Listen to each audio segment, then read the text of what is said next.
Side Street Dave, flag fall to That's All.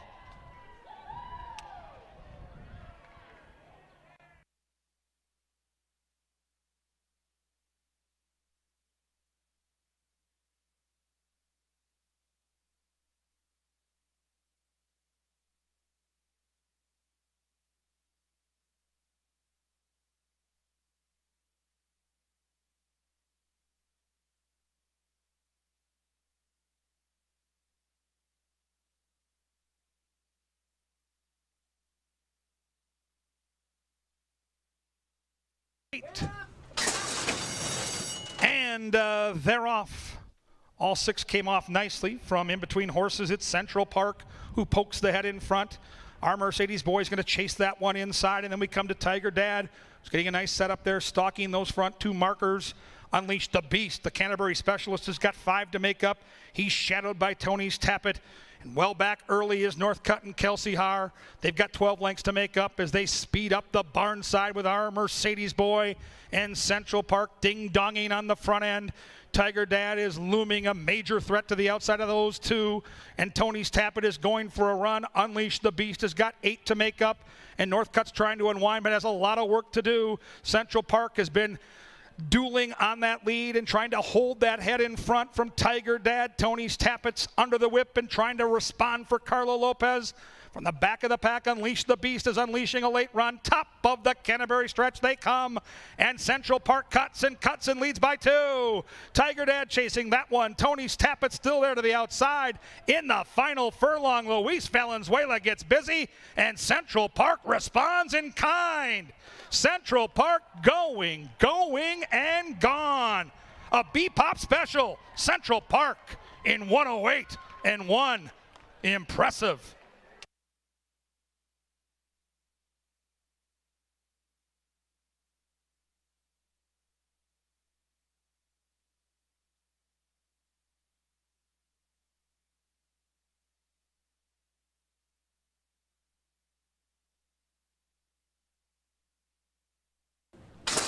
And they're off.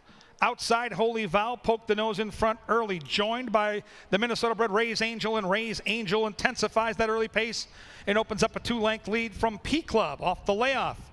In between horses is Palace Prince. Then we come back to Bourbon Tan, and Jillo Tepic is at the back of the pack as they speed along into that far turn, and Carlo Lopez dictates terms with Ray's Angel, and Ray's Angel is saving all that ground and leading by a length and a half.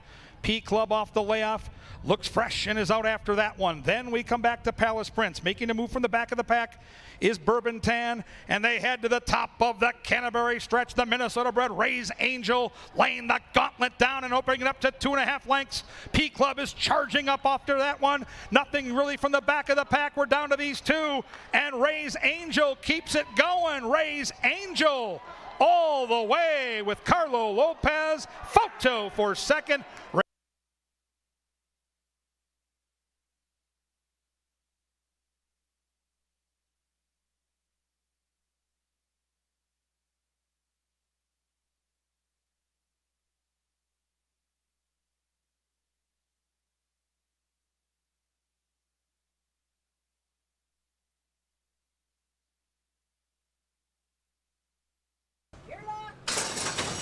And they're off. Another perfect dispatch, and showing speed is Shack's My Daddy. Shack's My Daddy shows speed. Here comes the favorite Hunter Jumper up the inside. Option is there tracking those coyly. They run by the judges for the first time. Inside is Fly with Class in 4th. Then it's a couple lengths back to Pirate Bird. Behind that one comes Slim Chance, and the gray horse is at the back of the pack. That's Screaming Jalapeno. Up the barn side they go, and Hunter Jumper, the favorite, is inside Shack's My Daddy. And those two ping pong on the front end with Fly with Class, tracking those from a couple lengths off the pace. Luis Valenzuela has Option in a good spot, just 3 lengths from those leaders. Then it's a big gap of 5 back to Pirate Bird. 2 more behind that one is Slim Chance, and Screaming Jalapeno can see them all through an opening quarter mile that goes in 23 and 2. And Shack's My Daddy still there with Hunter Jumper, a long shot, and the heavy favorite. They duel into that far turn. with Hunter Jumper now back in front by a neck. Shack's My Daddy right back at him. And Option getting that great trip. Fly with Class is doing the moonwalk. And Pirate Bird is unwinding. The others have got a lot of work to do. Shack's My Daddy trying to be the big daddy here. Hunter Jumper with Kinchari all out at 2-5. And from the back of the pack, Pirate Bird is closing in coyly as they hit the top of the Canterbury stretch. And Hunter Jumper back on the inside. Shack's My Daddy on the outside. And Pirate Bird into the final furlong. Shack's My Daddy. Shack's My Daddy by a half. Hunter Jumper, Kinchari all over this one. And Hunter Jumper's back at him. Hunter Jumper, Shack's My Daddy. Hunter Jumper, Shack is my daddy in time.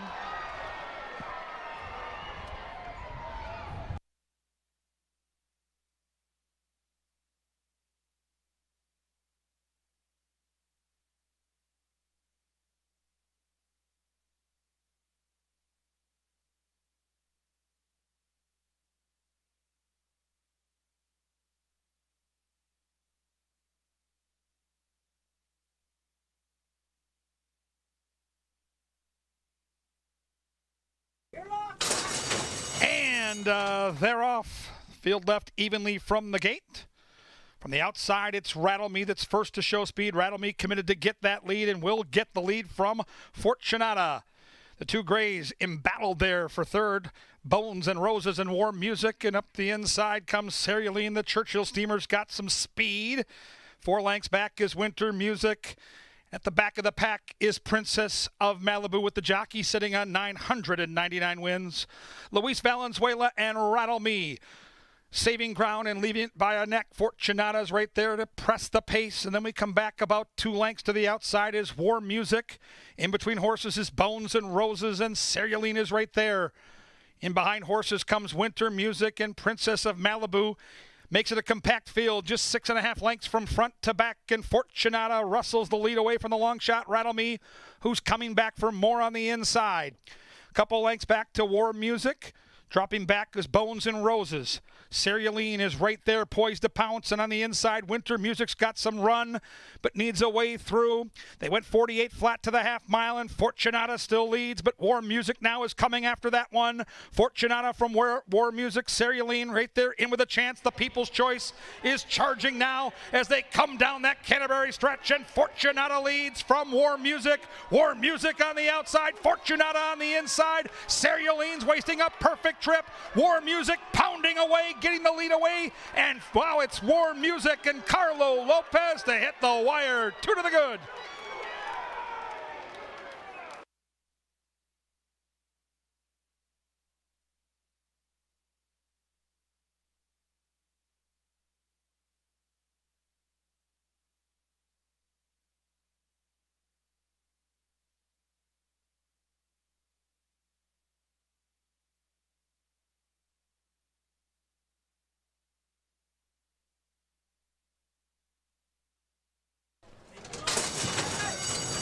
Six horse off slow, Candy at Midnight, off terribly. Inside, I'll take it from here. One from the rail, BV, I Am a Rock. Far outside, Voodoo, Vinnie. Voodoo, Vinnie on the outside, BV, I Am a Rock. BV, I Am a Rock, Voodoo, Vinnie.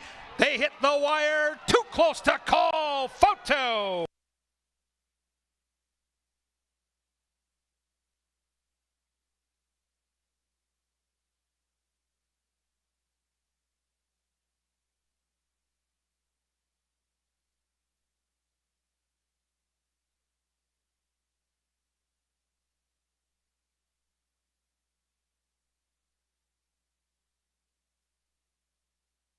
Ready to go. And they're off. Perfect start after all that for Naughty and Nice. Inside of that one is Relentless Snow. On the outside is Love This Heart and Relentless Flash. In between Relentless Snow, still Naughty or Nice. Naughty or Nice still there. Jet and Jetta, Naughty or Nice. Jet and Jetta, Naughty or Nice. It's Jet and Jetta.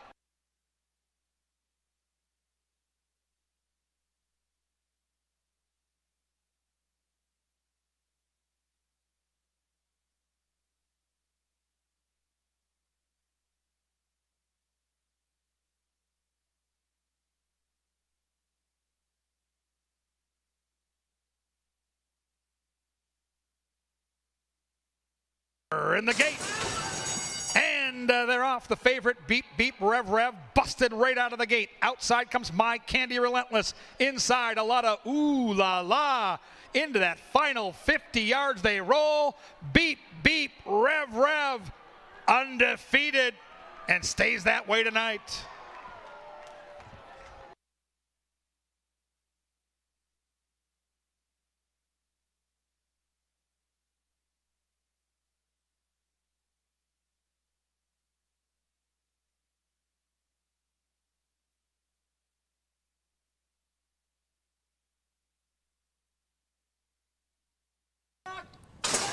And they're off. Slow break for El Gallito. Fast break for None of That. And None of That takes the lead. Inside is Shakala. Outside, here comes Relentless Oaky. Relentless Oaky coming to get the money. Relentless Oaky from a fast-charging Says It Ain't So. Relentless Oaky easily here in the 10th.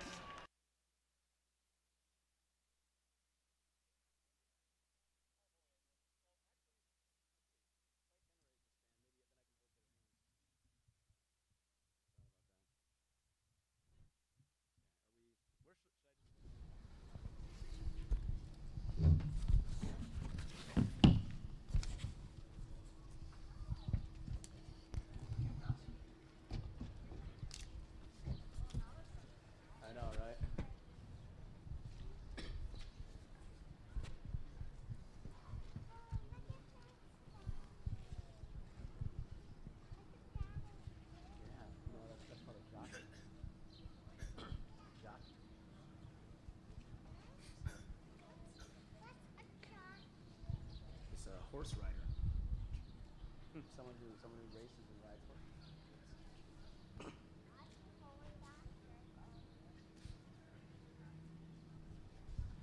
Ladies and gentlemen, please rise as Mr. John Lee, the owner of Rocket Man Entertainment, leads us in our national anthem.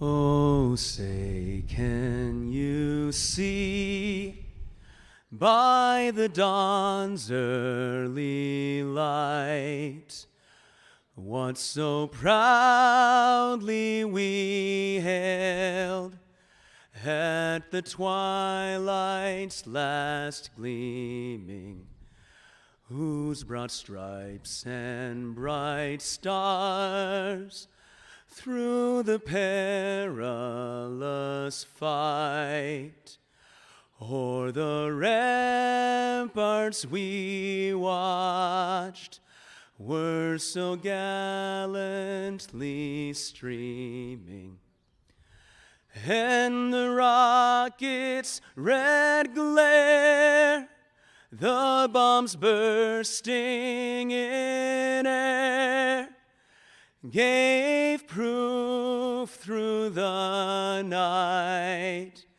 that our flag was still there.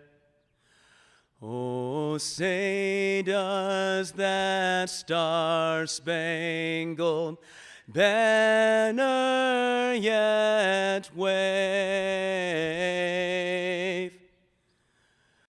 o'er the land of the free and the home of the brave?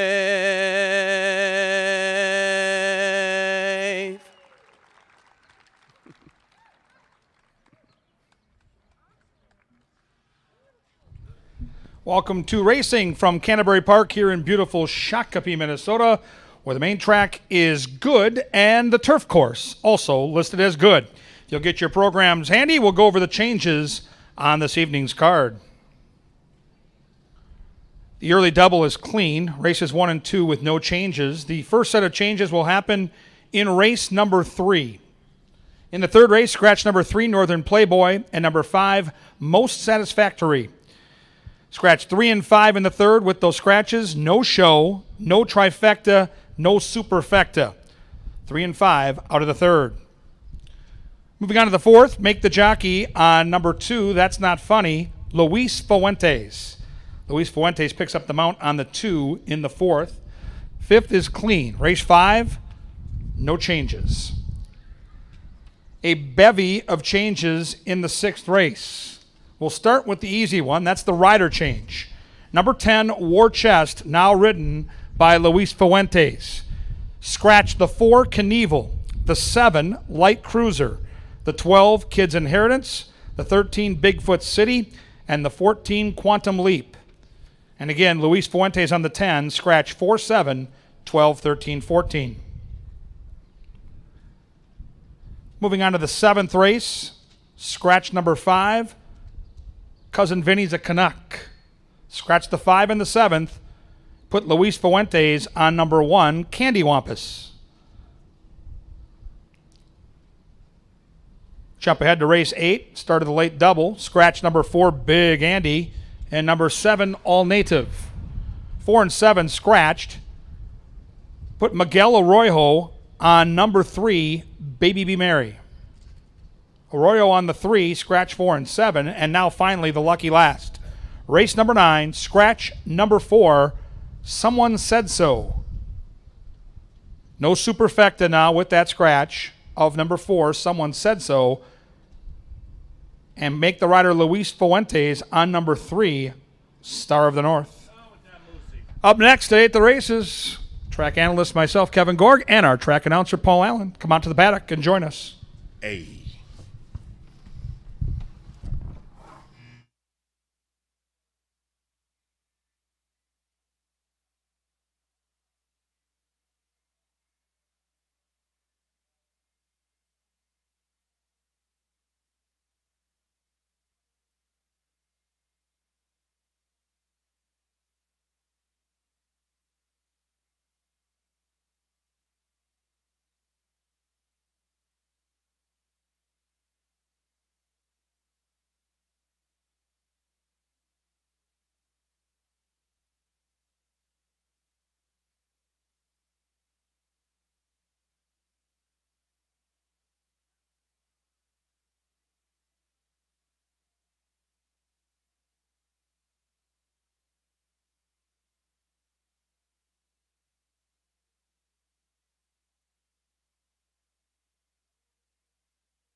Saturdays are great at Canterbury Park, and we're glad that you joined us. Post time is right around 5:10. Some excellent turf racing near the end of the card. KG, erstwhile Senior Spotty, is one of the analysts here at Canterbury. He's part of the STEAM team. And yours truly is Paul Allen. I'm your announcer. How are we going to make money tonight? It seems to be a little favorites filled earlier in the card, but then it gets a little goofy and potentially wild in the middle. Yeah, I agree. I think early on you try to build the bankroll. You don't go for the big kill shot early and just try to tread water, make a little money. The post-time pick 4 is a great way to do that. I don't think you're going to have to spend a lot of money to hit that pick 4. I'm going to focus on the pick 5. I think if you can get one goofball home in the pick 5, I want to be alive into the last race to both the favorite and the second choice. Clickbait's going to be favored. The outside horse, the 6, is the second choice. If I can be alive to those two and get a long shot in that pick 5, I think it's going to pay. I got to say, Wednesday at Canterbury Park, this past Wednesday, with the Northern Stars Turf Festival and a series of stakes races, we didn't have the longest shots in the world win during the festival. Props to KG, too, by the way. He picked a 35-1 shot to win that evening in the second to last race. In the business, we call it the penultimate, and that's very good handicapping. But just the way the races shook out and the national attention that we received. And, for Canterbury Park to take in nearly $5 million in betting wagers, Javier Castellano, one of the most accomplished riders in the country, he got a victory early. Florent Giroux, also quite accomplished. He was taking L's the entire day, but in the final Northern Stars race, he won that one, got interviewed by KG. It just was a wonderful atmosphere, and maybe most encouraging is on a Wednesday with a post time at 5:10, the crowd was big, and people recognized the magnitude of those races and just how different it is. I like that, and good afternoon. Good afternoon. Yeah, it was such a fun night just to have some of those big barns come in and with those riders that you talked about, and we saw some incredible racing. We all thought handicapping we'd get some better prices along the way, but the cream rose to the top. The big dogs came to play, and I thought a couple local horses ran really well, specifically Ben's Malice. He just couldn't get by the horse that you just talked about, Stitched, with Florent Giroux. But no, it was a magical night. The betting that you talked about, the all-time record out here, was really special. Congrats to Andrew Offerman and our racing office for putting together such a wonderful card. We got a ton of national attention leading up to it, and I think that's going to be good for our track moving forward, because if people come to our TV presentation, I'm not talking about us guys, I'm talking about the guys that make it really happen, Johnny the Mouse Mickelson and his staff. If you watch us and you're not here, you really get a great presentation for gamblers, easy to follow, and now they're starting to figure out that our turf course is awesome and the betting's great, and then the 10% takeout's the icing on the cake. So yeah, I think Wednesday night's going to pay dividends for all of us that love Canterbury and play these races for the next few months for sure. Job well done, everybody, like KG said. And we are officially immersed in dog racing season. Like tomorrow, we have 6 Basset Hound races, and the Corgis are on the horizon, and then the Wiener dogs, the Dachshunds, they're on the horizon, all leading up to the Bark in the Park Labor Day weekend. So go to CanterburyPark.com for an update, not only on our schedule of promotions and racing dates and everything, but what we do in the card casino with those progressive jackpots. We have a good main track for now. It's quite windy here in Shakopee, and so therefore the track could dry out and become fast. This area received about a quarter inch of rain overnight. The turf course also is good. It absolutely could use rain. Hopefully that helps. And the post time pick 4 with a 10% rake begins with race number 1. We have no scratches, and we have some maidens battling here. Mr. KG, I took number 5, Claire Crescent. I believe you're on the same one. Yeah, and it's not an angle that I'm a big fan of. I mean, you see a horse debut for $25,000 tag, and all of a sudden now after one race the horse runs 5th and we're in for 75. So it's not an angle that I tend to bet very often, but it's hard to go against Joel Burnt right now at 31%. So I fell into Claire Crescent.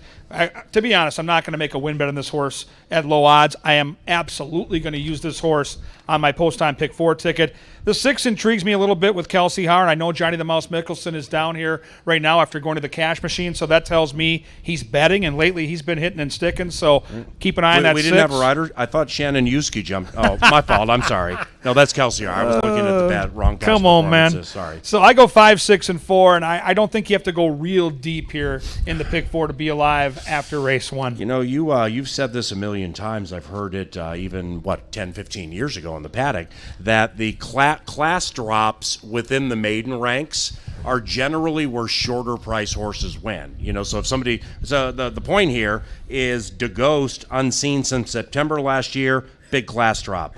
We're in it to win it, number 2, class drop. Silent Sailor, class drop, 3rd off the layoff. And, then we get to Then we get to the one that we selected here, and excuse me, I'm looking at I have the wrong past performances. I apologize. In fact, maybe I should keep this Sunday past performances to see if maybe it translates and I actually get off the schneid.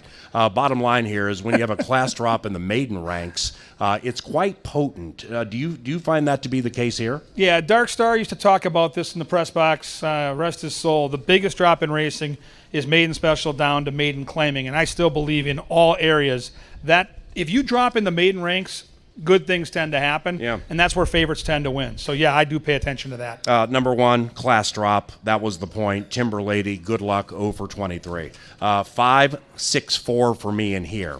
Race number 2, we have claimers going a mile here. No scratches, no rider changes. I think Joel Burnt sweeps the early double. I picked number 3, Lady Claire. 3, 4, 6 for me. For a $1 double, you think you can get 4, 5, 6, 7 to 1?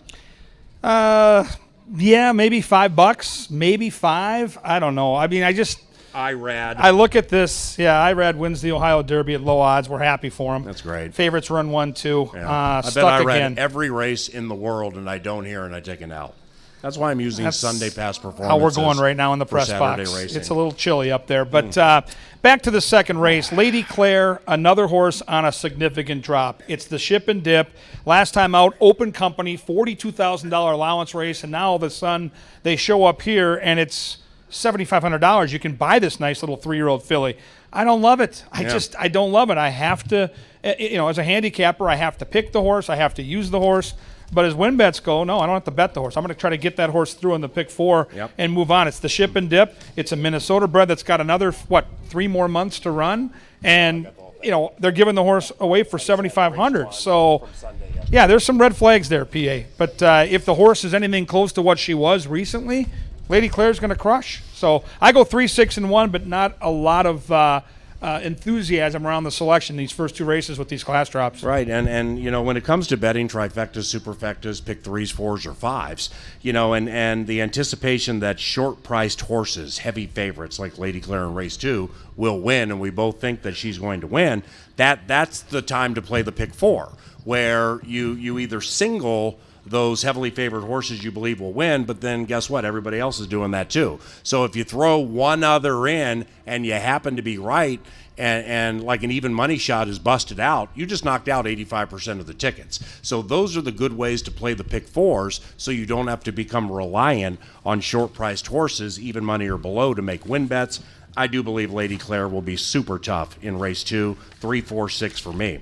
Now, the third race, we're relegated to a quartet here, so cancel all plans for show, trifecta, or superfecta wagering because we scratched numbers 3 and 5. 3 and 5 are scratched. Lolly Express looking to win 2 in a row in here. I have that one for the Jose Silva gang. What about you?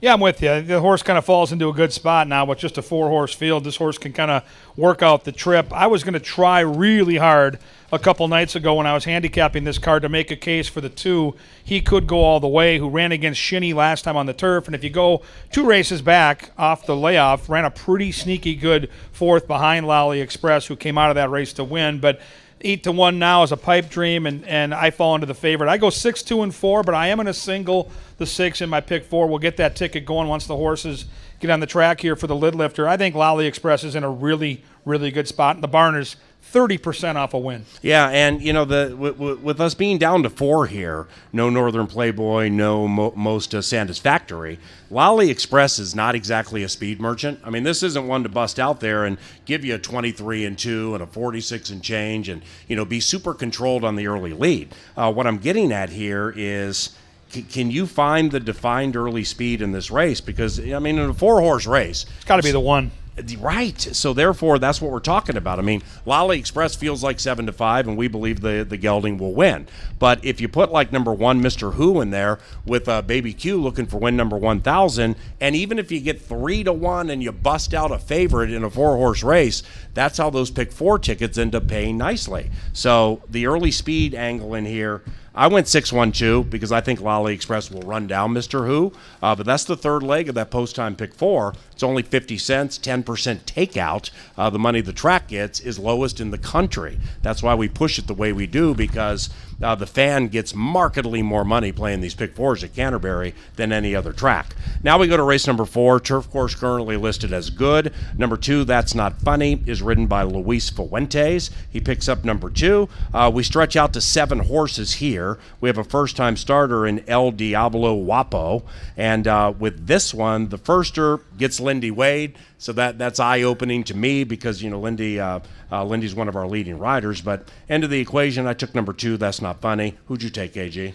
I'm with you. You look at the race this horse comes out of back on June the 4th. King of the Kids came back to win against Allowance Company. North Arm Bay came back to break the maiden. This horse ran third behind those two. It seems pretty logical this horse is going to get a good trip on or near the lead. Joel Berntsbarn is just rolling right now. Second time off the layoff. I mean, there's nothing but positives as I handicap the race. I think the fans are going to bet the 4, and I can't blame them. It's Mac Robertson, who wins at 32%, so I get it. That 5-1 looks a little bit juicy. We'll see if it stays. If it does, so let's just say the 2 ends up at even money and the 4 stays around 5-1. Even though I've got the race 2, 4, 3, I could end up betting the 4 horse to win and boxing the 2 and 4 in the exacta, because I do believe those 2 horses likely have this thing over a barrel. If the 3 gets loose with Quinones, again, sitting on that Milestone, if it's still $9.99 going to this race, maybe. But I think the 2 is fast enough to give that horse all the fits in the world. So 2, 4, and 3, and I'm intrigued by the 4. And I'm intrigued by hitting the all button in the pick 4 here. If, unless you use so many in races 1, 2, and 3, the ticket gets to be like a dumb number and you're up there above 100 or 200 or whatever. But I'd like to use all here. And because again, with races 1, 2, and maybe 3, it looks like shorter price horses are going to win. And there are cases to be made for most, if not all, the horses in the race here. With this firster, El Diablo Guapo, pick the horse second. I don't necessarily like taking horses debuting around 2 turns. I think That's Not Funny is going to be over bet, but I also think he has a great chance to win. Angel's Magic is a wild card for me, because like Kevin will tell you, Pete Matson, the owner, he wins so frequently. He owned Ben's Malice on that big Wednesday, ran second, but came out of nowhere and ran great. I respect that. And we talked about the firster, Minnesota Red with Lindsay and Van Winkle. That's been a potent tandem. I think it's wide open. I think it's more wide open than the public will think betting, but I take it 2, 5, and 3. And that's pretty much where things start to open up a little bit with the Canterbury Park card in the estimation of 2 members of the Steam team here with Today at the Races, because next race you have 7 horses. I took It's Her Time at 2-1, and I believe she's going to win. But St. Serena, this horse is no joke. She's talented. She looks to win 2 in a row. Moonshine Moxie looks to win 2 in a row. The Silva Thumbs Up gang, they got a victory on Wednesday with a big purse. Sundance Star's done some damage in the past. It's Her Time, I think, is going to win at a short price. But do you find anything else with this race? Yeah, I'm with you on the 1. I'm intrigued by St. Serena, who didn't just win that race last time. She cruised, and she beat a pretty deep field. She beat a 10-horse field. That matters to me when horses can do it stylishly on the front end, and she went 45 and 4 to the half mile and never looked like she was going to get caught. The outside horse also intrigues me. The 7, Sundance Star, second off the layoff for Van Winkle. I see a lot of speed inside, and I think this horse might get a really good setup after facing Open Company back in against State Breds. But when it gets right down to it, Mac Robertson's got the 4. He puts the blinkers on, ran a good second last time at 1-5. But it is a race where this horse just got beat at 20 cents on the dollar, people. So you're going to want to use more than just her in your pick 5. Sundance Star made $54,000 last year. So, you don't just fall into $54,000 in horse races at the tracks at which Sundance Star is racing. So I think Kevin makes a great point with all that speed on the inside. It's Her Time, puts those blinkers on, and there's no work from the last race with the blinkers on to kind of find a tell. But nevertheless, in her third start, you would think that she's going to run her best race here. Now, that extra half furlong at 6.5 furlongs for horses, Minnesota breds at any class level, that extra half furlong can be a little pesky, and that only favors Sundance Star in this situation. Into the equation, I picked at 4-7-2. I am not singling number 4 on my pick 5. I'm definitely using the 4 and the 7, maybe the 2. Race number 6 has some scratches and a rider change. Race 6 is on the turf. It begins the second of 2 pick 4s. Scratch numbers 4, Knievel, 7, Light Cruiser, then 12, 13, and 14. They're all out. Number 10, War Chest, looking to win 2 in a row, is picked up by one of our top jockeys, Luis Fuentes. This is a big field, could provide a big payoff for a track that provides big league racing. What you going to do? I'm going to go to War Chest. I think the horse is in a great spot. Claimed 2 back for one of the best training claimers in the Midwest, and Carl Broberg. The guy's phenomenal. And when he gets a horse and they get good, just get out of the way. I really like War Chest a lot. I would love to lock in on 9-2. That is a complete pipe dream. We're going to maybe get 2-1, but I love War Chest in this spot. This is a horse I am going to lean on in my pick 5. I think the horse is in a great spot for victory, but it's turf racing, so you got to spread a little bit, and don't sleep on number 3, King Nate. Quinones, if he's still sitting on $9.99, this is a very live horse. 10-1 morning line. We don't get that with the scratches, but we probably still get 5 or 6-1, and I think the Q will be rolling late with King Nate, so that's going to be the key, getting that horse into the front of my exactas, tries, and supers. I want that King Nate in the mix. I go 10, 3, and 5. 10, 11, 5 for me, and I would say of all of them, off what Kevin just said, and I completely agree, don't sleep on the 9 Atomic Candy, because this could be Lone Speed, and Harry Hernandez is one of the better gate jockeys we've seen here in quite some time, and Atomic Candy for the Rosine gang, 4 of 19, at least as of this printing, has good speed, and with this course coming up a little wet, we haven't seen this in a while, so we don't really know exactly how it's going to play. 10, 11, 5 for me, and I respect the 9 when it comes to maybe second and third in my trifectas, but this should be a very, very nice turf race. 7th race at Canterbury begins the final pick 3, and we go back to the main track here. Number 1, Candy Wampus, is ridden by Luis Fuentes, and we have no scratches here. I bet Candy Wampus to win last time. Horse came out of the gate slowly, was the best horse in the race. Those are always super fun races to call. I don't know if I didn't come back on Candy Wampus, so you do the math on how this evening is going to go. I picked it 7-6-1. I'm just bit by Runaway Ready. I just think the guy's sitting on a big race. I can see why. I can see your angle with Runaway Ready, who's going to get that outside attack trip. The 6 is absolutely going to take some beating here. Magic Castle looks like a very talented horse. But I found Lone Speed. And you know what? I love Lone Speed. Now, I don't love it as much at 6.5. You and I have talked about this. Let me guess. You took Happy Hour Bobby? I love Happy Hour Bobby. HOF? That last half furlong, man, I can just see it playing out. This horse is going to be on the lead, and front runners do struggle late at 6.5. But I think Happy Hour Bobby is sitting on a big, big race. I get Harry Hernandez. I get the speed. I get third time off the layoff. Ran against Dr. Oscar last time, who I respect immensely as a Minnesota bred. It's not going to be easy, and I do think the 6 is absolutely the horse to beat. But I think this horse can win. I go 4, 6, and 7. Yeah, that 6, Magic Castle, just claimed for $30,000, goes from HOF to Joel Burnt for the Lothenbachs, winning a ton of races. Magic Castle is going to be tough to get around.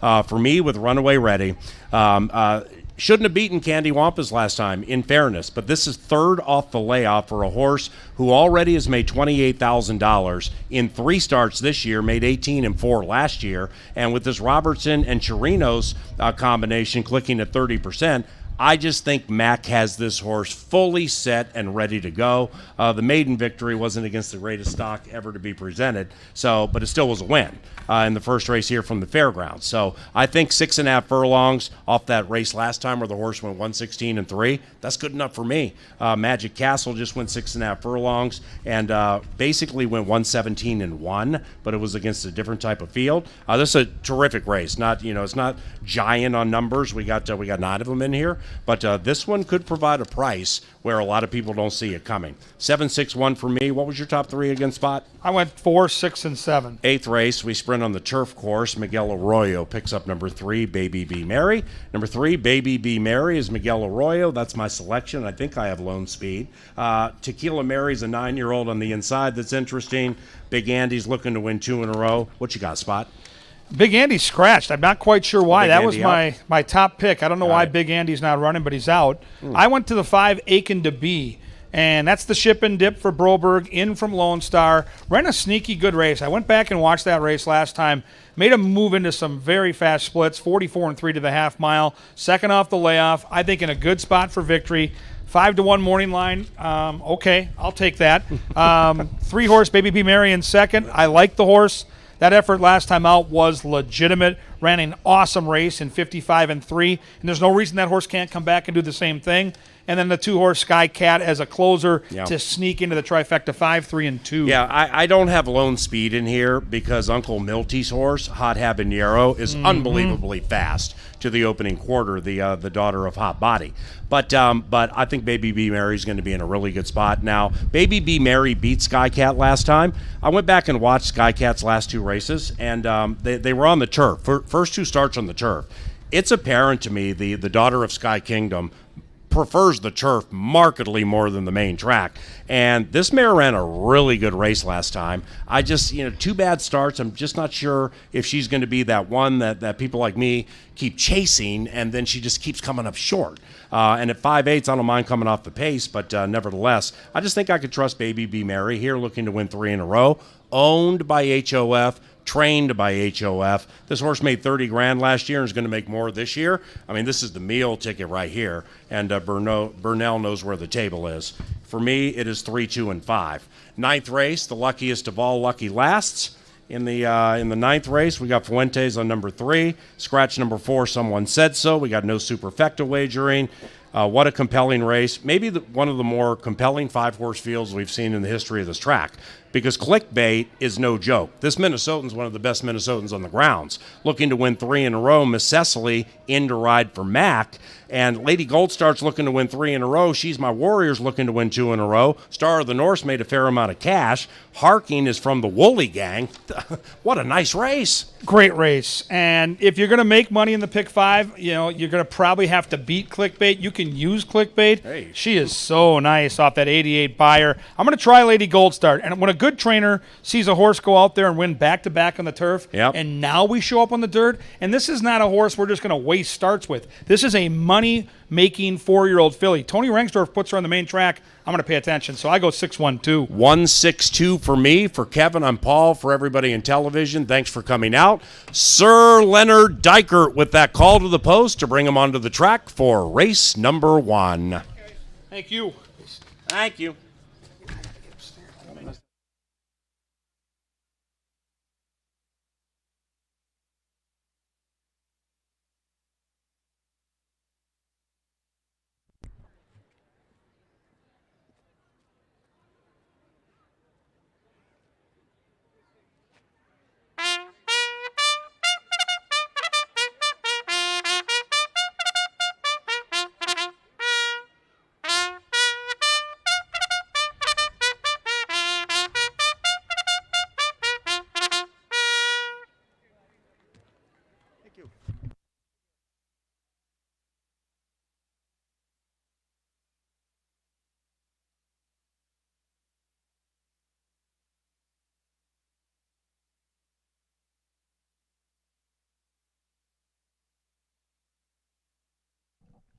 The first race field is now on track. Our Saturday card will begin in 6 minutes with the first going 5.5 furlongs. Win, place, show, exacta, trifecta, superfecta, daily double, pick 3, and 10% takeout, 50-cent post-time pick 4 wagering, all available in our first. We have no scratches, no jockey changes in this first race. Your 7-5 favorite at the moment is Claire Crescent.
Pick 4 time here. Don't forget about the post time pick 4 fans. That 10% takeout, lowest in the industry. As you can see, my ticket is up.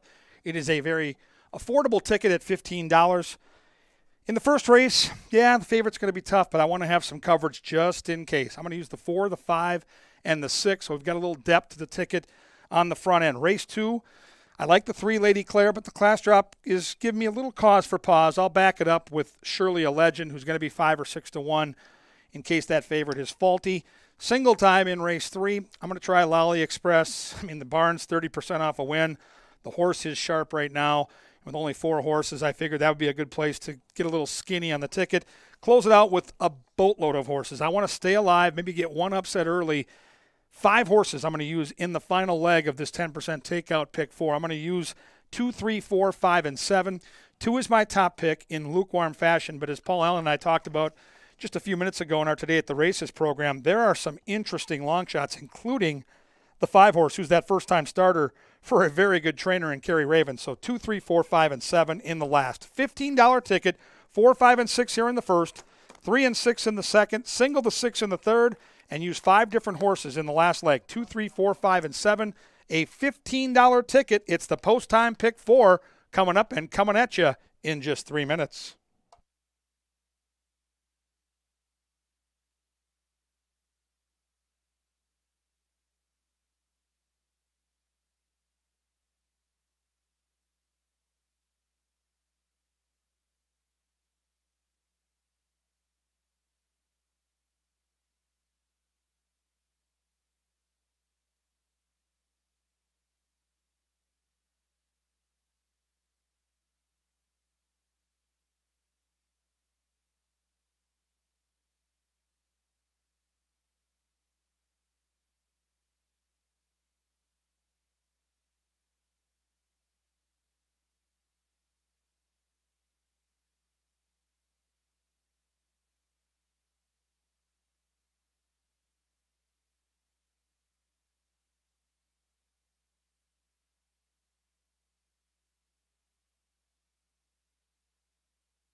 The horses are approaching the starting gate for the first of 9 on this beautiful Saturday in Shakopee.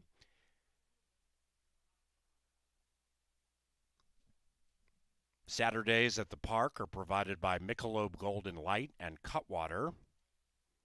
Join us today for our Canterbury Uncorked, presented by Think Minnesota Realty and E.J. Gallo, that's in the Triple Crown Suite. Also, our featured groups include Rubber Stamp Events, Lampert Lumber, Paul's 40th birthday celebration, Brandon's Get Together, Travis Broskoff's 40th. Travis Broskoff's 40th. Welcome. They're at the gate for the first.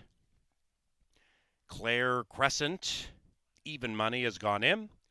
Exodus and Hope looking to lay down some wrath on the other 5 in race 1. Charlie's Missile and Claire Crescent, each 7-5.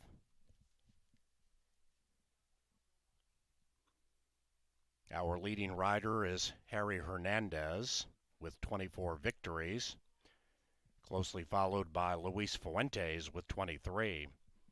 Exodus and Hope is in. Good luck. And they're racing, except for All Sing Baby, who came out of the gate off key. Claire Crescent and Charlie's Missile hook up immediately. Charlie's Missile and Claire Crescent, they boot clear by 8 lengths on Exodus and Hope. Then it's about 8 back to a little bit Alexa. Then we come to the trailing 2, All Sing Baby, and then last is Timber Lady. And already 17 from front to back as Claire Crescent blows by Charlie's Missile and opens up a length and a half. Now Charlie with Lindy heads to the outside. Meanwhile, Claire Crescent and LAV, the rider is tightly holding on to number 5 at the quarter pole, and the lead is ever widening. Now Exodus and Hope is beginning to run on with interest, but about 9 lengths from the lead, and now Valenzuela gives the filly her head. She shifts ground and does so with a 7-length lead, and the race is over. Exodus and Hope far back in second, even farther, Charlie's Missile. Timber Lady 0 for 23, but closing for third, and Claire Crescent has run them into the ground. 5-6-2 in the first.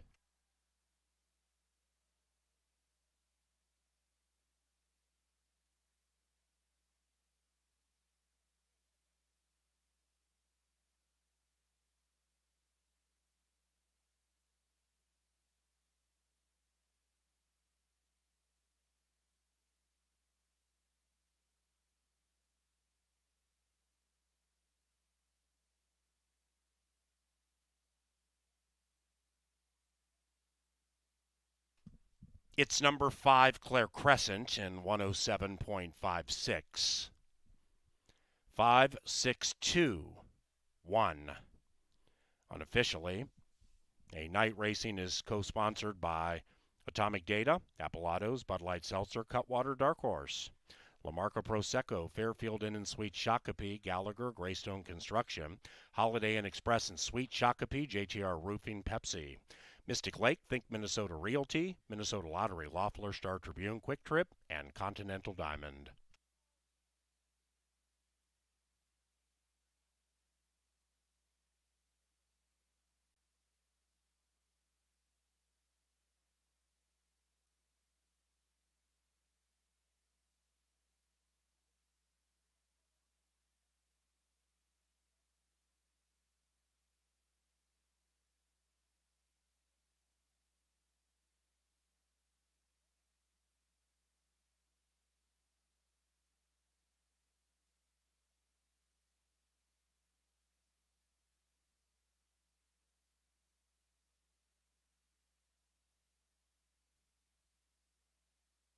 The first is official. 50-cent trifecta, $11.35. It was favorite all evens. Superfecta, $12 and change for a dime. The Lawrence Taylor Exacta 5-6, $6.70. The second race is 20 minutes from now. No scratches.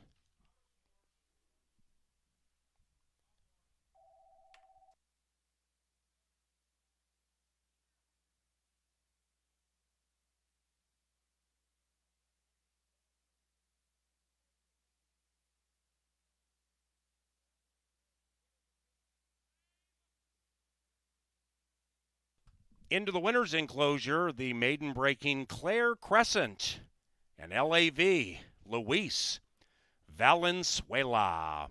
Bob Lothenbach is the winning owner. Joel Burnt, the winning trainer. And Claire Crescent is a 3-year-old bay filly by Malibu Moon from Junior Claire, bred in Minnesota by Mr. Lothenbach. The winner was claimed. Claire Crescent claimed for $7,500. The new trainer, Oscar Flores, for owner Danny Caldwell. Danny and Oscar won a 3-way shake for Claire Crescent.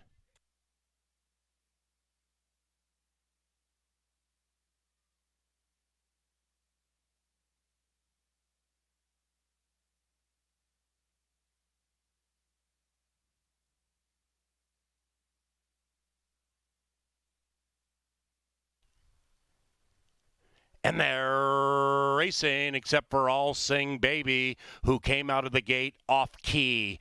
Claire Crescent and Charlie's Missile hook up immediately. Charlie's Missile and Claire Crescent, they boot clear by 8 lengths on Exodus and Hope. Then it's about 8 back to a little bit Alexa. Then we come to the trailing 2, All Sing Baby, and then last is Timber Lady. And already 17 from front to back as Claire Crescent blows by Charlie's Missile and opens up a length and a half. Now Charlie with Lindy heads to the outside. Meanwhile, Claire Crescent and LAV, the rider is tightly holding on to number 5 at the quarter pole, and the lead is ever widening. Now Exodus and Hope is beginning to run on with interest, but about 9 lengths from the lead, and now Valenzuela gives the filly her head. She shifts ground and does so with a 7-length lead, and the race is over. Exodus and Hope far back in second, even farther, Charlie's Missile. Timber Lady 0 for 23, but closing for third, and Claire Crescent has run them into the ground. 5-6-2 in the first.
Claire Crescent, the big class-dropping favorite, gets the money in race number 1 for Joel Burnt with Luis Valenzuela. There's a chance that combination is in the winner's circle again here in race number 2. We talked about it in our pre-race show today at the races.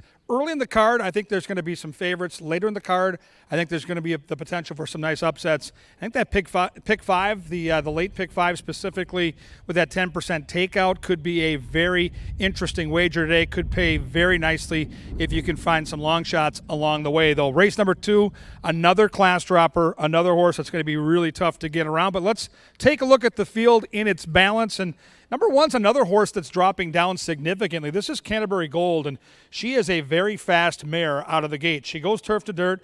David Van Winkle is a Hall of Fame trainer here. He's winning at 21% in a game where 10% is kind of the benchmark for doing good things. This barn's going great right now. You get his go-to rider, Chad Lindsay, and you get the horse that likely lands on the lead out of the gate. So there are some positives, including the price right now. That price is 5-1. Number 2 is Tantima. Zeke Laura gets the call for Mikey Beeler. Ran into top dog last time. The big dog has won twice so far at the meeting. This horse is second time off the layoff with stalking speed, and yet another horse that faced better competition last time out.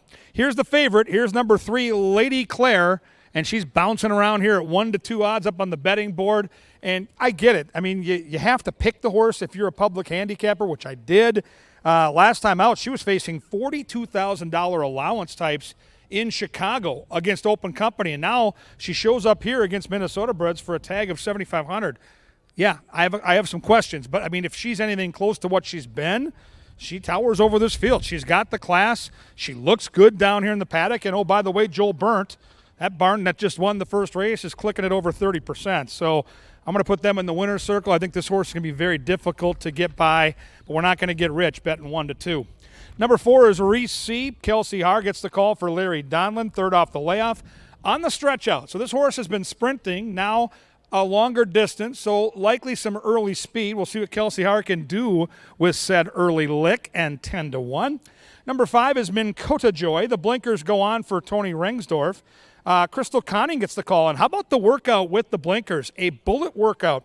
4 furlong drill, 47-2 breezing. So that intrigues me, as does the class drop. So the 5 is a little sneaky at 11-1.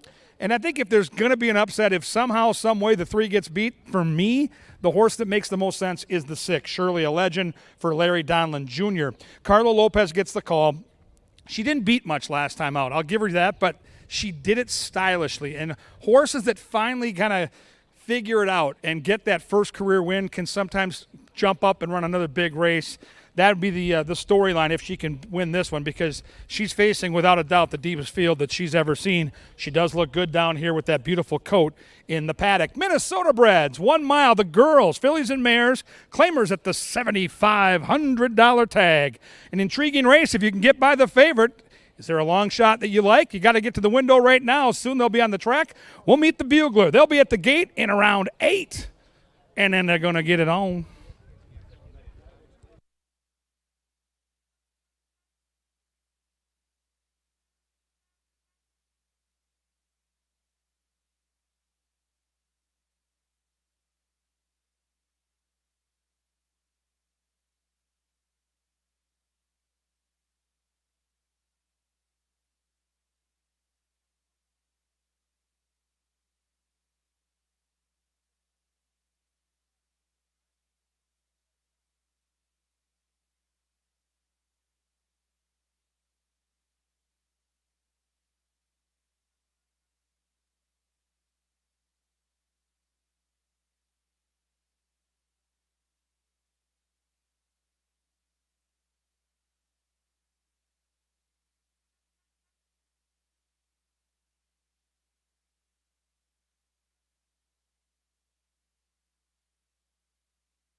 And now, the sparkling stylings of our bugler, Lynn Dykert.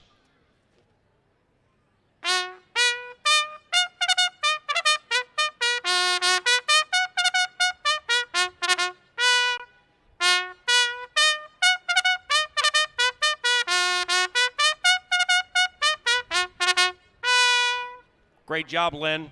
Thank you. and good afternoon. 6 of them duel in race number 2, and we have no scratches in a race courtesy of Atomic Data, the preferred IT solutions provider for Canterbury Park. The 4th of July is approaching. Join us here at Canterbury for holiday festivities with our famous fireworks spectacular and live music July 3rd. Now that Sunday, July 3rd, we begin at 4 o'clock. Fireworks follow live racing. Then Monday the 4th, we race again. Get your tickets for the 4th of July weekend. Save a couple of bucks at CanterburyPark.com.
It is now post time for the second at Canterbury Park.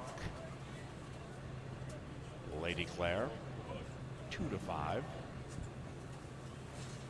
Canterbury Gold goes in. Reese C. and Miss Har. 10 team up.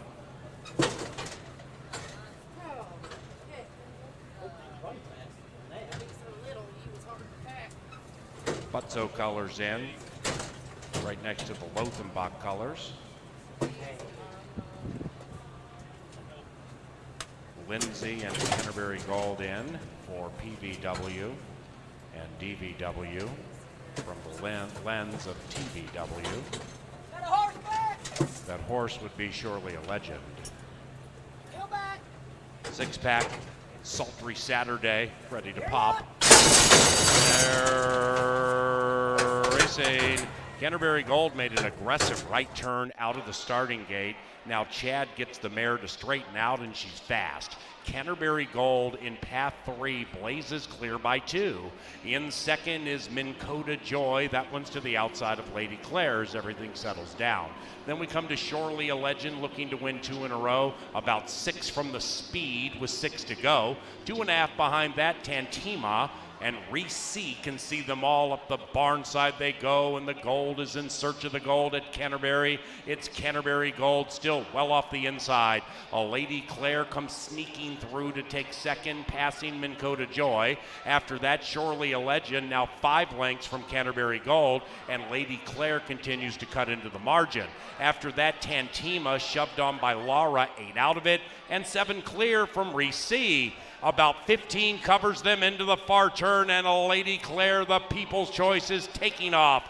Lady Claire strides by Canterbury Gold, and said duo has put 10 on Minn Kota Joy. Going up to third, Surely a Legend, about 3.5 clear from Tantima, and still nothing from Reese C. Canterbury Gold did not let Lady Claire run away. The lead is 1, maybe 1.5, but Canterbury Gold's giving everything she has. But Lady Claire's looking to sprout wings and soar into the winner's enclosure. They have 150 to go and the race is over. It is a Lady Claire putting their backs against the wall, and she is gone.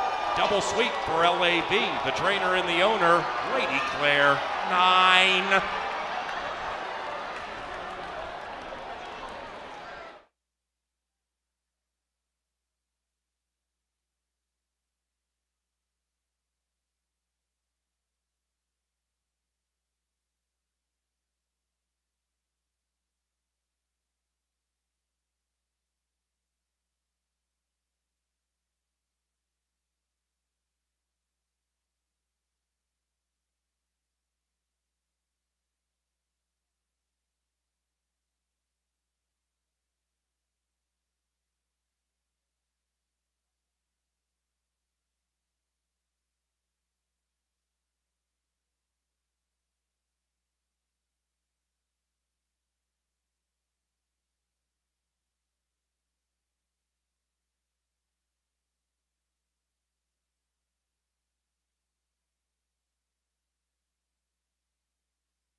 claim in race number 2. There was a claim. The winner, to the care of Troy Bethke, the tag 7,500 for Dennis Strokirch and Tom Haug. And in the winner's circle, the aforementioned Victor or Victress, Lady Claire. Double sweep for LAV, Luis Valenzuela, and trainer Joel Burnt and owner Bob Lothenbach. Lady Claire is a 3-year-old chestnut filly by Speightstown from the hard-spun mare Clairview. The winner was bred in Minnesota by Bob Lothenbach. It's a double sweep for the breeding operation of Lothenbach Stables. It's official and it's cashable. The third race is relegated to 4, meaning no show, try, or superfecta wagering. In the third, scratch numbers 3 and 5. Race 3, scratch numbers 3 and 5. We're about 20 minutes from race number 3. The evening, in part, is courtesy of Appellados, the official vehicle sponsor of Canterbury, and also Pepsi, our official soft drink provider.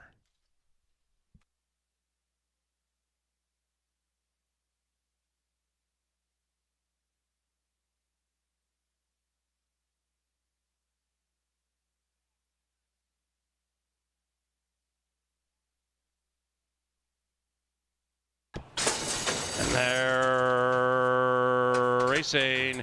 Canterbury Gold made an aggressive right turn out of the starting gate. Now Chad gets the mare to straighten out, and she's fast. Canterbury Gold in path 3 blazes clear by 2. In second is Minn Kota Joy. That one's to the outside of Lady Claire's. Everything settles down. Then we come to Surely a Legend, looking to win 2 in a row. About 6 from the speed with 6 to go.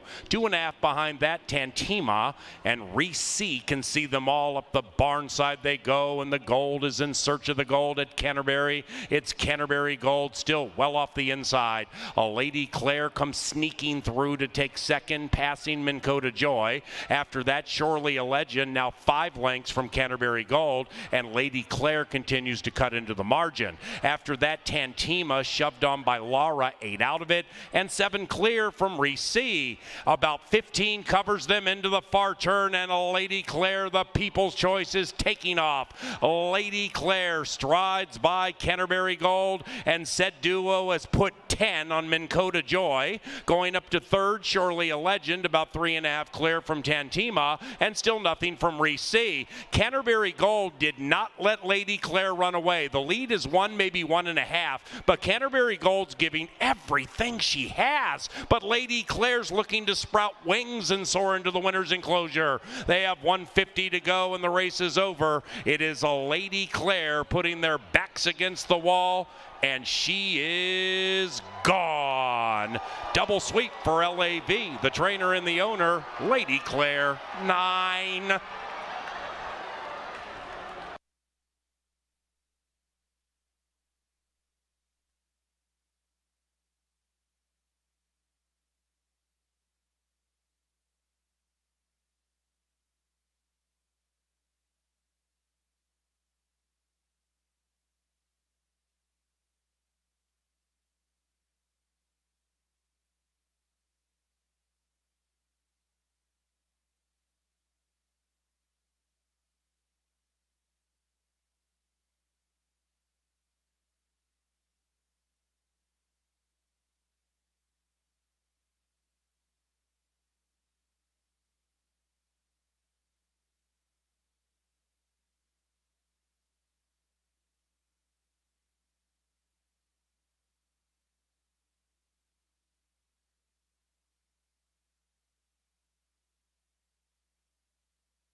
We're out here in the paddock for race number 3 with a couple of scratches leading into this mile event. Congratulations to the Lothenbach Stables for sweeping the early double, returning a princely $2.40. Now we're on to race number 3, and with these 2 scratches, the 3 Northern Playboy and the 5 Most Satisfactory, we take a couple of betting options off the table. You may not bet supers, tries, or show wagers. I apologize, but you're left with win, place, exacta double, and pick 3s. We start on the inside. Mr. Who is going to go from turf to dirt today. He also takes a slight drop in class off that 6th place finish. Warchest won that day, and we'll see him a little bit later in the card. Kind of just stayed at the back the entire way, but I would probably expect him to be a little bit closer like he was 2 starts ago at Tampa. He was 3rd that day, but the winner did come back to come home victorious. This one does have 2 of his 4 victories on the main track, and he was fairly recent claim. Took him in February. Maybe they figured some things out about this horse. He's 5-2 on the board right now. I'd expect him to be very close, but he could go all the way. This one kind of ran at one pace last out. That was on the turf. He returns to the dirt. He'll keep Valenzuela, too, who looks to put wins back-to-back, and he could go all the way. Has 2 of his 3 wins on the main track, so probably a welcome return for him to go back to the dirt. He gets 7-2 right now. The field's long shot, if you can call it that, is 4-1. That's Camps Bay, and Camps Bay has not been seen since last September. We saw him here racing for the Diodoro stable. Now he's in the hands of Bruce Sanderson. He just 2 for 3 over this main track, but that is an awful long layoff, and with the 2 scratches in here, he might have even less pace to run down, and this horse does not have any speed to speak of. Maybe they've worked some into him. He does have that bullet work on May 24th, but Camps Bay looked a little bit up against it from a couple of angles, so I'm going to pass on today, but Camps Bay is certainly a fan of this main track and one to watch a little bit later in the meet. Lolly Express on the outside, the popular pick in here, and he's 4-5 and your current favorite. Lolly Express looks to put wins back-to-back, and as I talked about last week, the Silva stable was really heated up in June. This was one of their first winners, and Lolly Express did that in very game fashion over Candy Cove. I thought Candy Cove was gone at the top of the stretch, and this horse just ran him down. Lolly Express returns, and he looks pretty good down in the paddock. I mean, I don't have anything bad to say about him except 4-5. Oh well. Again, just win, place, exacta, double, and pick 3 wagers available in this 3rd race. They'll go a mile in 9 minutes, and they head out to the track right now to do it.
Ladies and gentlemen, shedding his clarinet for the evening and playing the trumpet, it is our bugler, Mr. Glenn Miller.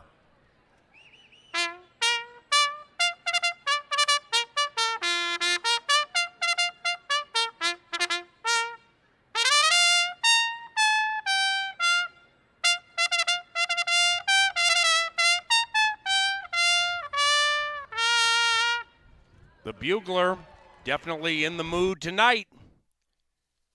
Thank you, Glenn. We have no show, try, or superfecta wagering here in race number 3, given the scratches of numbers 3, Northern Playboy, and 5, Most Satisfactory. The race takes off about 5 minutes from now. And by the way, don't miss the Canterbury Park Beer Fest, August 13th. You can play the Minnesota Derby and Minnesota Oak Stakes races and enjoy Beer Fest, featuring hundreds of craft brews for you to sample, all made here in Minnesota. Beer Fest, August 13th, CanterburyPark.com.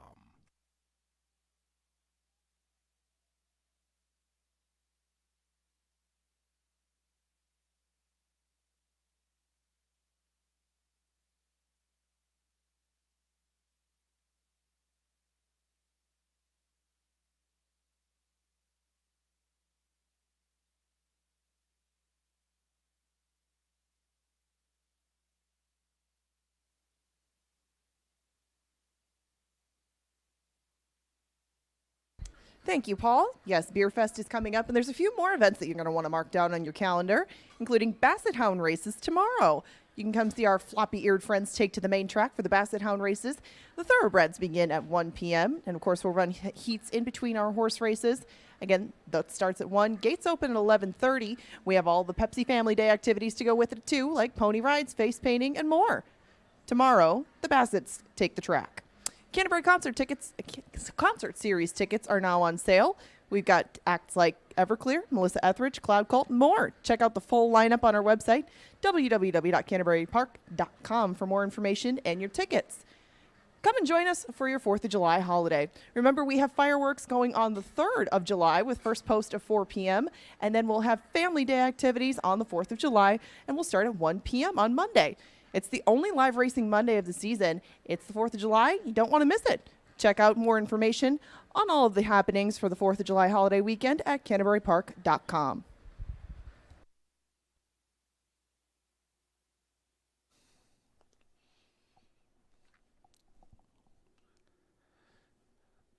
Guys, Kevin Gorg with you up in the press box. It is time for our power play of the day. We try to find a horse late in the card that we can lean on in the exotics, including that big 10% takeout pick 5. This one lands in race 7 tonight. It's Happy Hour Bobby on this beautiful Saturday night. I think this horse might be steamy and lone speed. Let's take a look at the past performances. First thing I notice is this E right here, which stands for early speed. Look at the fractions this horse has been running into. 21-4, 44-4 twice against Dr. Oscar, who's a very, very nice horse. 5 starts at Canterbury, 4 times in the money. So last time out, second from the outside, post 6. Let's watch this horse and see what this horse was able to do, dueling through these unbelievably fast fractions. There you see the familiar colors of Mr. Lindgren with the red and yellow right there. This is what a horse does when he breaks out of the gate with natural speed. He just lunges out of the gate, and there he is. They like to be loose. They don't like to be embattled. Horses like to be out there freewheeling it by themselves. He never gets a breather. As you can see, pressured the whole time by that really nice Hap Hot, who won his debut in a super fast time, and now this was his second career start. As you can see, the eventual winner got the perfect trip. Dr. Oscar here is stalking the speed, coming from just off the pace with that white helmet. This horse right now, more often than not, if you see a race like this, folds the tent and ends up the street. Not this horse. You saw it from the past performances. This horse hangs on for second through an unbelievably taxing opening half mile of 44-3. It's race 7. It's number 4. It's Happy Hour Bobby, who I think is loose on the lead. Use this horse in your exactas, tries, and superfectas and mix it into your pick 5. Hopefully we can cash together.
It is now post time for the third race, or it is now almost post time for the third race as the horses approach the gate, but it's so beautiful outside with the sun splashing the stretch at Canterbury Park.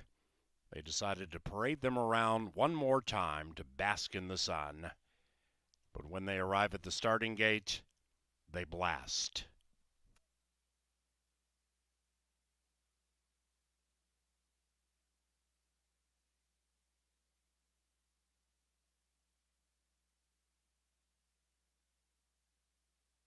In line, Mr. Who. Sam Charchian. He could go all the way. Bailey Ziegler. Camps Bay. And Lolly Express. At the bows. You're locked. And they're off. He could go all the way, wins the start at 6-1. Mr. Who is being ridden hard by the Q. It's Who and Q grabbing the lead as they go around the corner for the first time. It is 1-2-6-4, and they're covered by 6, and they're chasing Alonzo Quinones and Mr. Who opening up by length.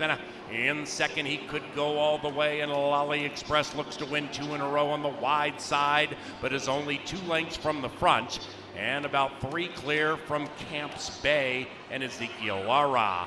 So they are covered by 5 lengths, and they have 5 furlongs to go.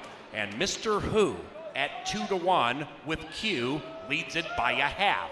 He could go all the way. The rider's looking to win the first 3 right there. Outside of them, Lolly Express also just a half back. And now we have 3 astern into the turn, and they're 5 clear from Camps Bay, who's being shoved on for Baby B. 3 furlongs to go. Mr. Who tenaciously outside Lolly Express. Between them, he could go all the way. And after that, Camps Bay is running on and giving everything diligently with 5 to make up. It is Mr. Who on the grind. Lolly Express and Carlo Lopez take the lead. After that, he could go all the way, and Camps Bay chasing Lolly Express, who's lollygagging out there by 3. It is a Lolly Express from Mr. Who, and he could go all the way, but a Lolly Express has won 2 in a row.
Race number 3, the Nutshell Purse is official. 6124 in the old Nutshell. 3-6 double, $2.20. Pick 3, a robust $2.50. And the Exacta, $2.30. As Lolly Express The 7-year-old receives a well-deserved bath for his toil. 4th race, turf time, rail all the way inside. Number 2, That's Not Funny, is picked up by Luis Fuentes. No scratches and no rider changes in race 4. They take off about 20 minutes from now, courtesy of Maker's Mark and makersmark.com.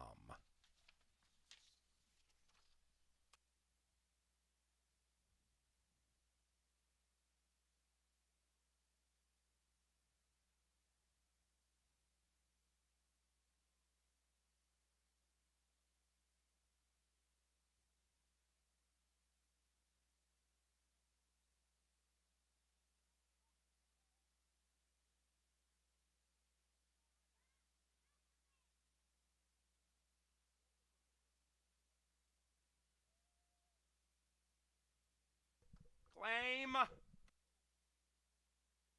In the winner's enclosure, Lolly Express and Carlo Lopez, the winning owner and trainer, Jose Silva Jr. The winner, Lolly Express, claimed for $7,500. The new owners, Sharon Boleen and Josh Derringer. The new trainer is Michael Boleen.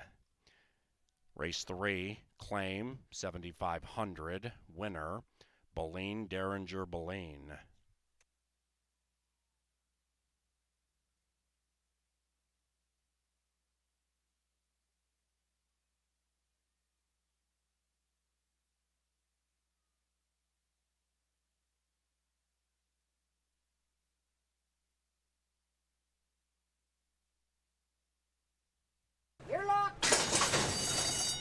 And they're off.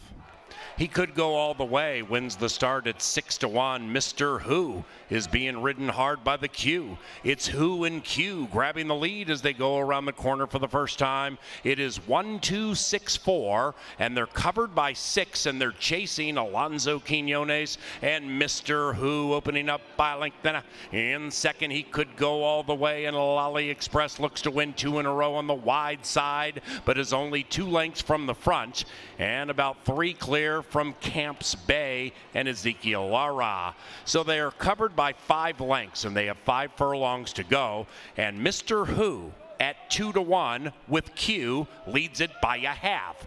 He could go all the way. The riders looking to win the first 3 right there. Outside of them, Lolly Express also just a half back, and now we have 3 astern into the turn, and they're 5 clear from Camps Bay, who's being shoved on for Baby B. 3 furlongs to go. Mr. Who tenaciously outside Lolly Express. Between them, he could go all the way, and after that, Camps Bay is running on and giving everything diligently with 5 to make up. It is Mr. Who on the grind. Lolly Express and Carlo Lopez take the lead. After that, he could go all the way, and Camps Bay chasing Lolly Express, who's lollygagging out there by 3. It is a Lolly Express from Mr. Who, and he could go all the way, but Lolly Express has won 2 in a row.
Welcome back out to the paddock on this glorious Saturday evening. Favorites go boom, boom, boom to start the card, and we talked about it before the race card got going in our Today at the Races program. It looked skinny early, but as the card progresses, the races get a little deeper as far as long shot potential goes, and I think that pick 5 on the back end could pay. If you're live in the pick 4, you still want to cash and churn and give yourself a little extra bankroll for that big pick 5 wager. Good luck here in the 4th if you're still cooking. Mr. D's Legend will lead us off. These are Minnesota breds. These are maidens looking for their first career win at 7.5 on the lawn. Mr. D's Legend has started 4 times on the turf, has one good second place finish, did so at a nice price too at 6-1. Races here, 3rd time off the long layoff. That's the form cycle that you hear us talk about a lot.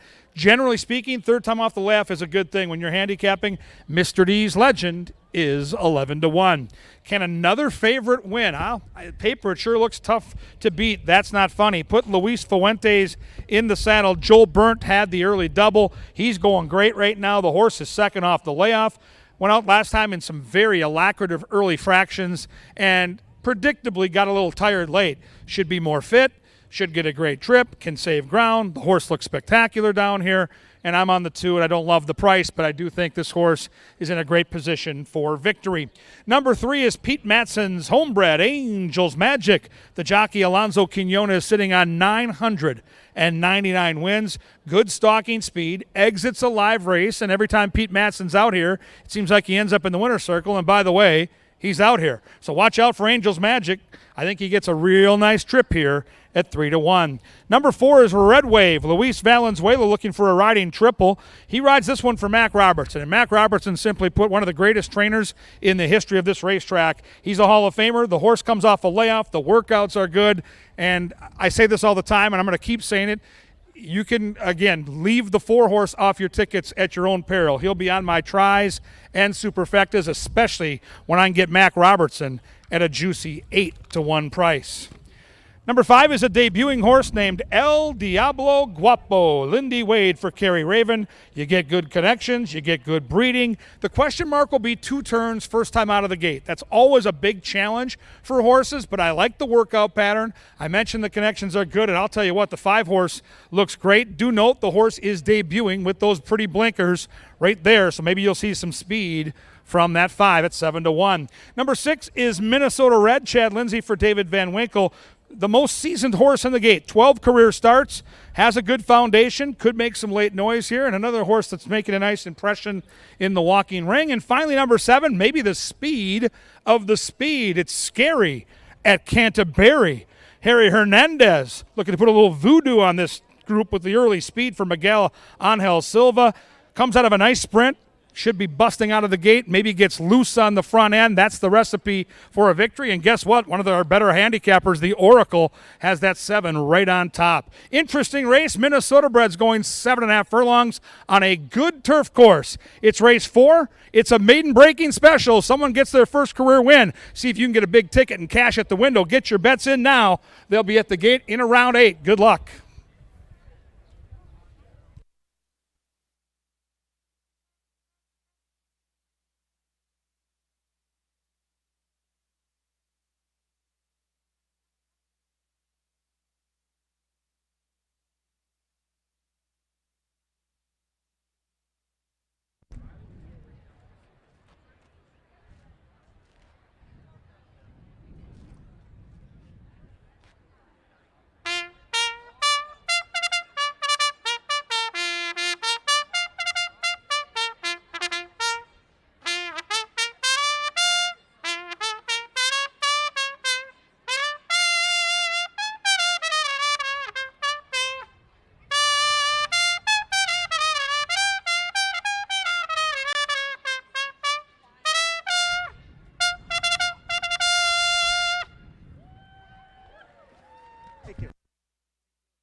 We're down here in the Mystic Lake Winner's Circle, and it's time for Finish the Lyric. I have Max from Lakeville here joining me to sing a little Trace Atkins.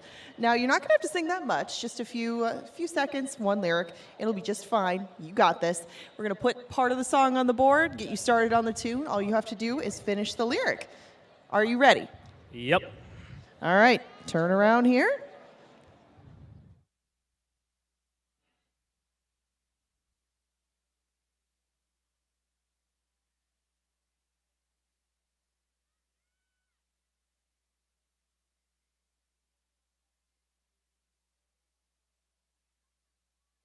Ladies love a country boys. That was perfect. Absolutely perfect. You have won a pair of tickets to Twin Cities Summer Jam. You get to go see the man in person. Congratulations. Appreciate it.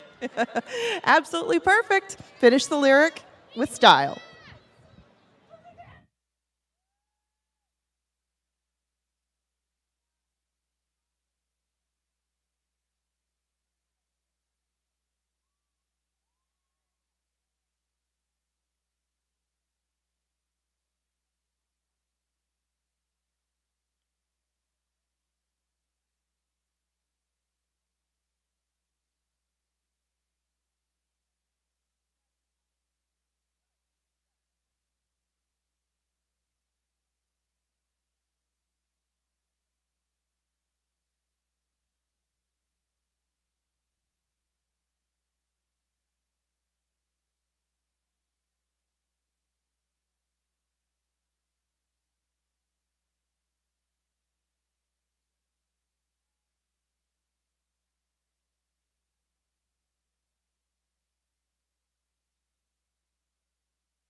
Ladies and gentlemen, number 7, Scary at Canterbury, races with blinkers on here in race 4. That is unpublished.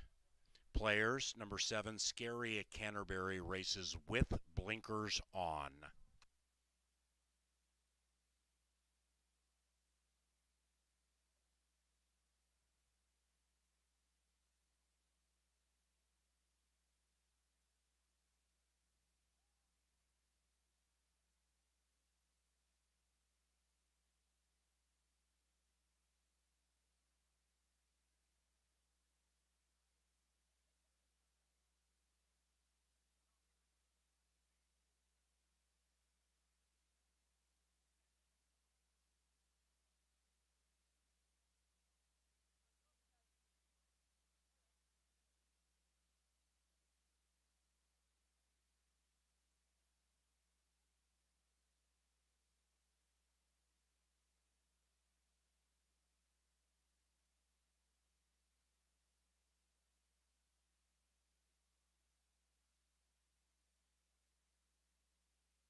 An exciting fourth race on the horizon. Seatbelts, please. They're moving into the gate. It is now post time. That's Not Funny, 6-5 in favor. And we have one left to go in. It is Scary at Canterbury. That's Not Funny, the favorite, providing some consternation.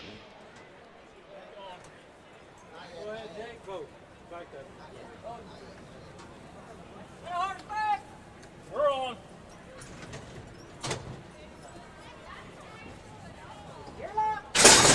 And they're racing in the Sam Charchian How Did My Son Lose a Program Password Classic.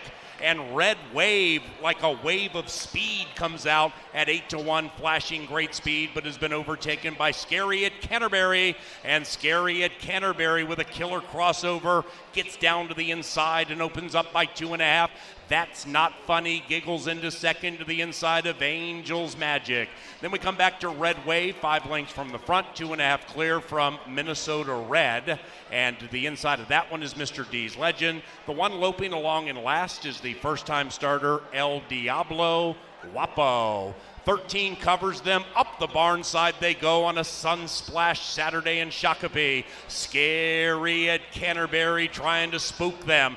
That's Not Funny's on the prowl just to the outside at the throat latch. 3 wide is Angel's Magic. 2.5 behind that, Mr. D's Legend. Minnesota Red looking to get into the black, trying to come with a run. And now in second last, Red Wave, El Diablo Guapo way out of it as they come charging down the Canterbury Park turf course in the Sam Charchian Birthday Classic. That's Not Funny. Locked in battle with Scary at Canterbury. Mr. D's Legend trying to reap the benefits. Angel's Magic needs to spread the wings on the outside. Mr. D's Legend proving number one is number one in race 4 at Canterbury Park.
The fourth race, the Sludge Factory purse, is official. That trifecta paid $35.25. It's 1, 2, 3, 6. 10-cent superfecta, 26 and change. To the winner's enclosure, Mr. D's Legend and Carlo Lopez. Mr. D's Legend is owned by Larry Donlin and is trained by Mr. Larry Donlin. The winner is a 5-year-old brown gelding by Timber Legend out of Philadelphia Moon. Bred in Minnesota by Eugene and Rita Bulky. The post time pick 4 paid $35.45.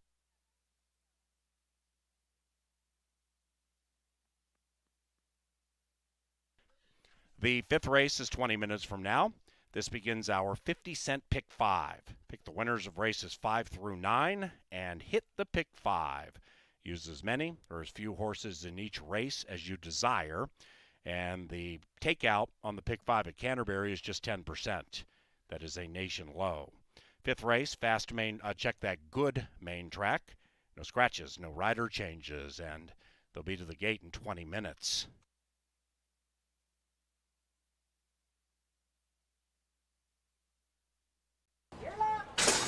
And they're racing in the Sam Charchian How Did My Son Lose a Program Password Classic. And Red Wave, like a wave of speed, comes out at 8-1, flashing great speed, but has been overtaken by Scary at Canterbury. And Scary at Canterbury with a killer crossover gets down to the inside and opens up by 2.5. That's Not Funny giggles into second to the inside of Angel's Magic. Then we come back to Red Wave, 5 lengths from the front, 2.5 clear from Minnesota Red. And to the inside of that one is Mr. D's Legend. The one loping along in last is the first-time starter, El Diablo Guapo. 13 covers them. Up the barn side they go on a Sunsplash Saturday in Shakopee. Scary at Canterbury trying to spook them. That's Not Funny's on the prowl just to the outside at the throat latch. 3 wide is Angel's Magic. 2.5 behind that, Mr. D's Legend. Minnesota Red looking to get into the black, trying to come with a run. And now in second last, Red Wave, El Diablo Guapo way out of it as they come charging down the Canterbury Park turf course in the Sam Charchian Birthday Classic. That's Not Funny. Locked in battle with Scary at Canterbury. Mr. D's Legend trying to reap the benefits. Angel's Magic needs to spread the wings on the outside. Mr. D's Legend proving number 1 is number 1 in race 4 at Canterbury Park.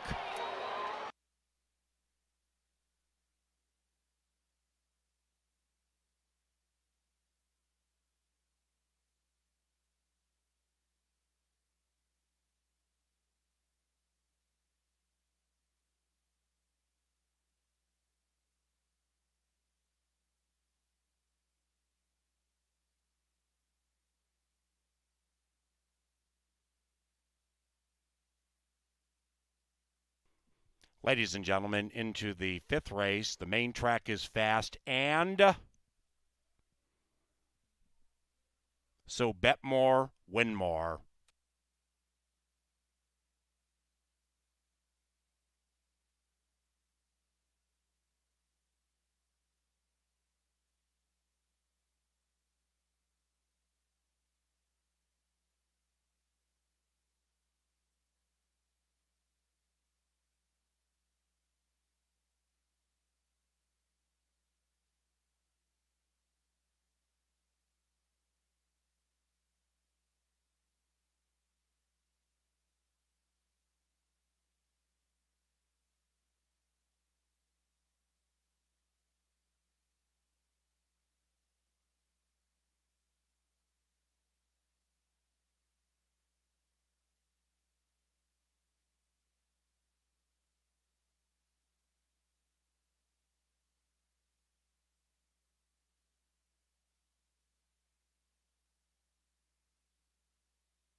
to run on with interest, but about 9 lengths from the lead, and now Valenzuela gives the filly her head. She shifts ground and does so with a 7-length lead, and the race is over.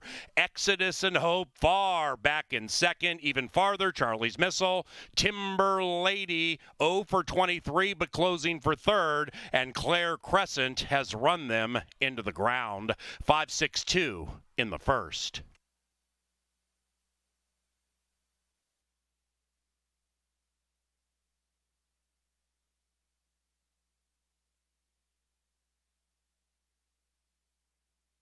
Claire run away. The lead is 1, maybe 1.5, but Canterbury Gold's giving everything she has. But Lady Claire's looking to sprout wings and soar into the winner's enclosure. They have 150 to go and the race is over. It is a Lady Claire putting their backs against the wall, and she is gone. Double sweep for LAV, the trainer and the owner. Lady Claire, 9.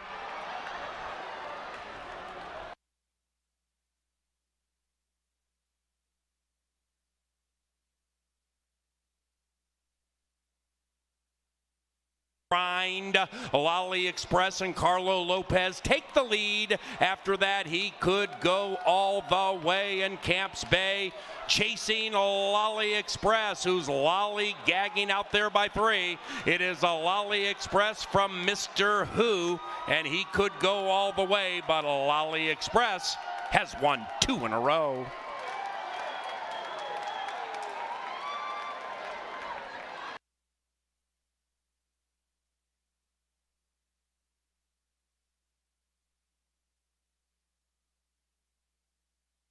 Out of it as they come charging down the Canterbury Park turf course in the Sam Charchian Birthday Classic. That's Not Funny. Locked in battle with Scary at Canterbury. Mr. D's Legend trying to reap the benefits. Angel's Magic needs to spread the wings on the outside. Mr. D's Legend proving number 1 is number 1 in race 4 at Canterbury Park.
The first 4 of the day are down, and we have an upset. Mr. D's Legend. That price went down at the gate. Sorry about that, Jeff Madej, but he comes home a winner and breaks his maiden in our 4th today. We'll go back to the main track for race number 5. 6.5 is the distance. We'll bring girls around for their turn this time. 7 in this field. The inside running, St. Serena just broke her maiden last time out. She did that at 6 furlongs going wire to wire. Should be a significantly tougher task to do that today, but she's not a one-dimensional sort of horse. She's passed horses in the past. She did that in both of her 3rd place finishes this year and last September. St. Serena and the rail was kind of the main problem that I had with her. Harry Hernandez may be limited with options. Maybe has to go with her and get into the jaws of the pace. We'll see what they decide to do, but right now she is a very, very nice 8-1 on the board. That's the same price for Flash Flood right next door. Q on 999 still. Flash Flood is his mount in this one. She comes off a 2nd place finish to the horse just to her right. Flash Flood's a little bit warm down here today, but Flash Flood has performed very well over this main track in the past. It's her 2nd try at 6.5 furlongs, too. It went well last time in that 2nd place finish. Flash Flood showed speed a good part of the way. She, too, can come from off the pace, though, a versatile sort of runner. And Flash Flood is still at 8-1, 6-1 on the horse that did defeat her last time and tries to get 2 in a row. That's Moonshine Moxie. Moonshine Moxie looks good down here today. She is 1 for 1 at 6.5, and she's 2 for 4 on our main track. I mean, some things to like about her, even though a couple of these take the uptick in class. She's currently 6 to 1 in the Silva Barn, has won quite a few races over the last week or so. Moonshine Moxie and Luis Valenzuela team up, try to give him another win on the card. It's Her Time is the least experienced member of this cast, but she showed talent right away at first asking on May 21st. She blew that field away by 9 lengths. Wasn't even the favorite that day either, but It's Her Time got into a little bit of trouble last time with a slow break out of the gate. It's Her Time gets blinkers today and a rider change to Chirinos. She's 4 to 5 probably as a result, but you know, maybe the blinkers will get her out of the gate a little bit quicker and she can return to that form that she showed first time around. Maiden Rock is 1 of 2 from the Bruce Rican stable. She hasn't run since last September. She was 6th the last time that we saw her behind Princess Renee, but she gets back in with State Bred Company, and the last time she did that, she was 3rd in the Minnesota Oaks. Nothing to shake a stick at, and right now she's 13 to 1. Her stablemate just to the outside is 18 to 1, and she does have a few starts to her this year. They started at Oaklawn, worked their way up here for a couple of them. She was in that aforementioned Moonshine Moxie race. She did run behind Moonshine Moxie and Flash Flood, but this one has shown the capability to come from way out of it too. If things get hot and heavy up front, Madisonian could benefit. All depends on what Carter decides to do today, but she is another versatile sort of runner in this group, and she is the field's long shot at 18 to 1. Sundance Star, you probably won't see her until the last couple of frames of the race. She's 4 to 1 at the moment. This is a deep closer. She has shown some speed going longer, but 6.5, she went wire to wire against a different sort of group last year. These are a little bit tougher than those, so I would expect her to try to make one run from the back under Chad Lindsay. She has proven an affinity for this track, though. 5 for 8 in the top 3, and Sundance Star is right at her morning line again of 4 to 1. That's the 7 of them. They head out to the track for race number 5. They'll break in 8 minutes, and in the meantime, we're going to hear from Kevin Gorg and a pick 5 ticket that he's put together. Remember, this is the first leg of the 10% takeout, 50-cent pick 5. Other wagering options: win, play, show, exactas, tries, supers, doubles, and pick 3s. Good luck. Look forward to hearing from you soon. KG, give us a winner.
All right, fans, Kevin Gorg with you here up in the press box. We get set for this 10% takeout pick 5. The late pick 5, I think, has some real potential here. I'm going to use a couple of horses in the first leg. I think the favorite for Mac Robertson, It's Her Time. The 4 horse is going to be very tough. They put the blinkers on.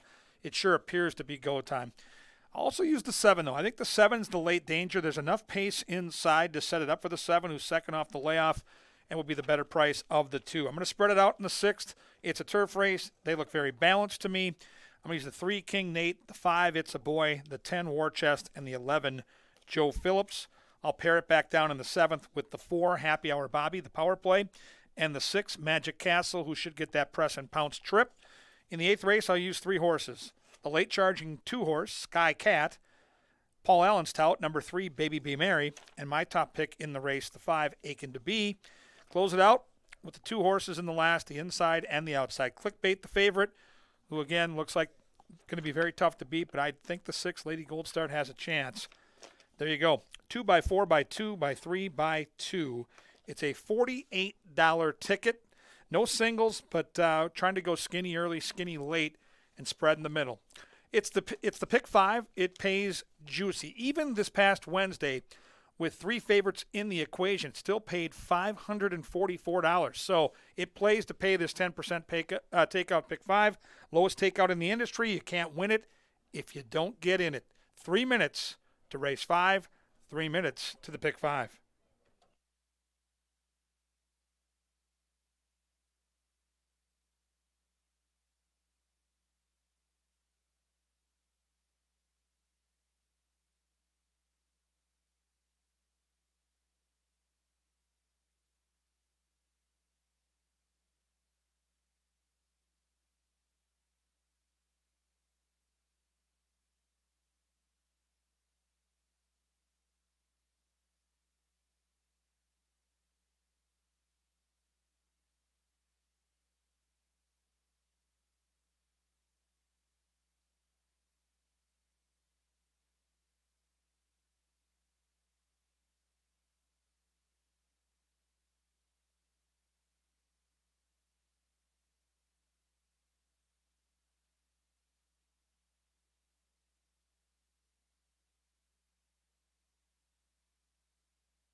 It is now post time for the 5th race, beginning the Canterbury Park Pick 5. Madisonian goes in, a cast of Minnesotans, for a purse of $36,000.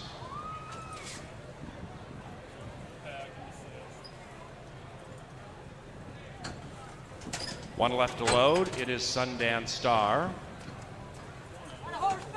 It's Her Time, prohibitively favored.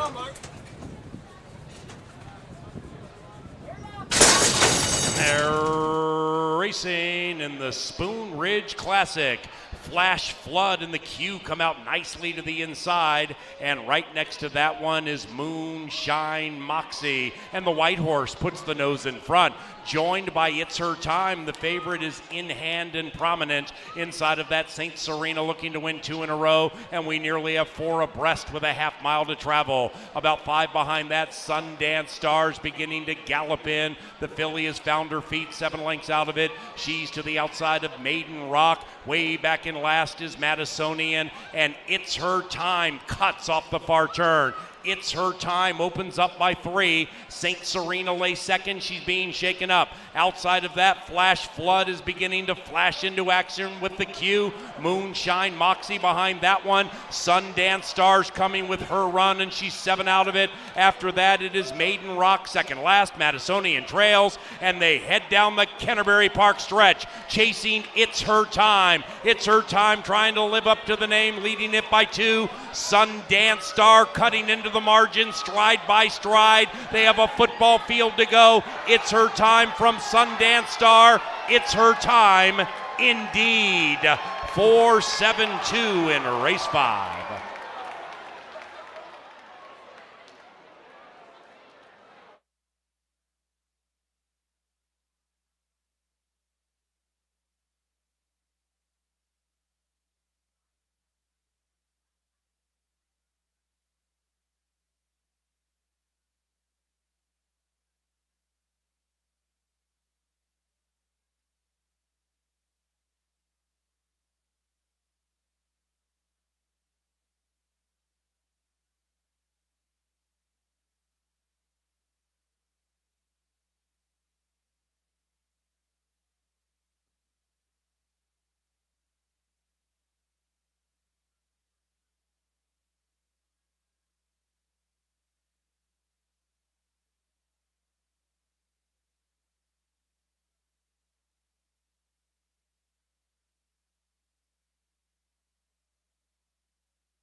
Now entering the winner's enclosure, It's Her Time and Roymus Chirinos.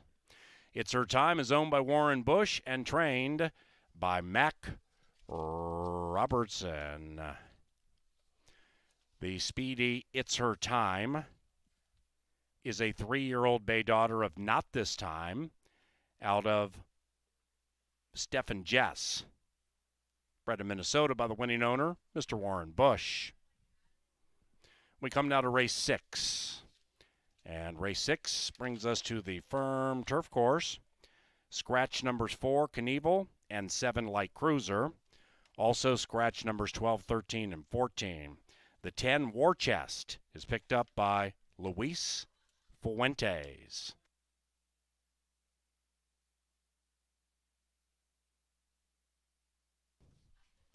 Check out Canterbury Park. And they're racing in the Spoon Ridge Classic.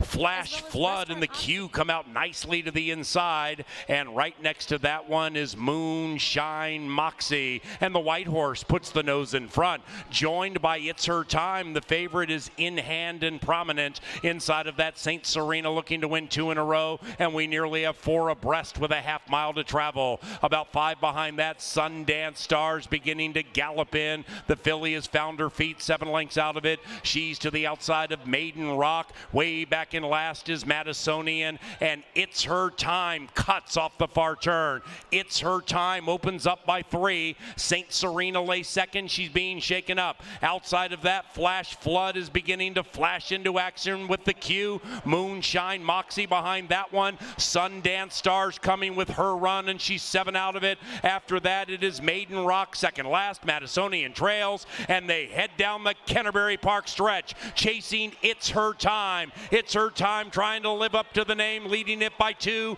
Sundance Star cutting into the margin, stride by stride. They have a football field to go. It's Her Time from Sundance Star. It's Her Time indeed. 4-7-2 in race 5.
The late pick 4 is coming up next, and we've got an angle. I'm not going to single him, but I would be very tempted to, depending on the price. And that's coming up again in race number 7. They've already had an excellent night, the Lothenbach stable that is, and another of their runners is coming up in that race. He's a new claim. His name is Magic Castle. This is Magic Castle's 3 lifetime starts, as you can see on the page. And Magic Castle ran in a very nice race in his first start up here. It was only his second career start on May 18th. We're going to look at that in a little bit, but first we're going to take a look at Joel Burnt, the one who claimed this horse out of his last start. Now you can see he claimed this horse for a hefty price tag, $30,000, and even though Magic Castle didn't win that day, it's a much better race than it looks both last time and on May 18th. Now we're not going to look at Thrill Ride. The stable beat him, but we'll look at Joel Burnt first. This is Joel Burnt's numbers first start after a claim. I mean, he's a 20% trainer. As you can see, he's 14%, 6 for 42. Pretty average numbers off the claim. He doesn't claim a whole bunch of horses. But when he does it for Bob Lothenbach, 24%, 4 for 17. They don't pick up a whole bunch of horses in this stable, but they saw fit to plunk down $30,000 for this horse. Now we will look at that May 18th race coming up next. That's on the screen right now. You can see him in the 4-hole. Breaks a little bit slow, but this horse does manage to show a new dimension. After winning wire to wire in his first start down at Tampa, this day, after breaking slow, you can see him in the back. Now this was a very, very nice allowance. This is one of the best Minnesota bred allowances that we've seen all year. The eventual winner's in second right now, but the horse that we're watching is in the back. You can see him climbing. He's getting dirt in his face for the first time. And the main competition, at least in my eyes, Happy Hour Bobby, is the one on the front end. Now, Happy Hour Bobby might be leading this field a good part of the way, but you would expect that this horse wouldn't be that much further behind, and he does make a very good move to get into contention on the turn. Going wide, it's only his second start, and he gets a little bit green, as you can see when he comes into the stretch. This horse manages to get back into contention on the outside. He throws up his ears, and he starts climbing again a little bit when he gets a little more dirt in his face, but he does make a solid close on the outside to at least get up in a photo for third. I mean, he tired out, understandably, after all of that trouble. Cousin Vinnie's the Canuck is the horse who came up the rail. That horse was also entered in our 7th race tonight, and he will not be participating.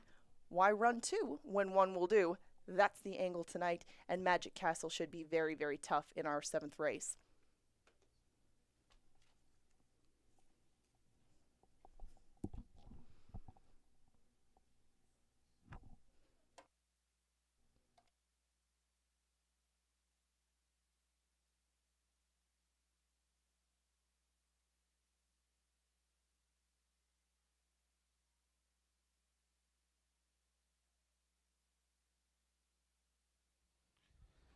Well, a beautiful night and a crowded paddock. We want to wish a happy birthday to Miss Sarah Bay. Sarah Bay is out here celebrating her birthday. Sarah, it's great to have you and your group with us here at Canterbury Park. It's a great place to bring your group. Head to CanterburyPark.com, have a birthday party, work outing, whatever it is. We'd love to host it.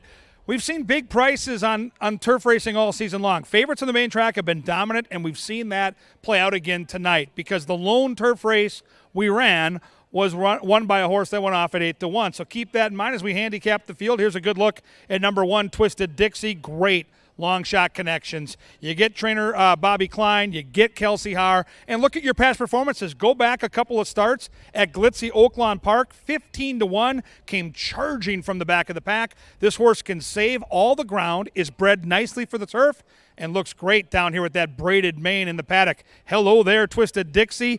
Double-digit morning line, but now taking some money, 5-1 on the board. I think a very nice player for your exactas, tries, and superfectas. Here's the big bunny rabbit next to me. It's Cave Hill, Luis Negron for Larry Donlin.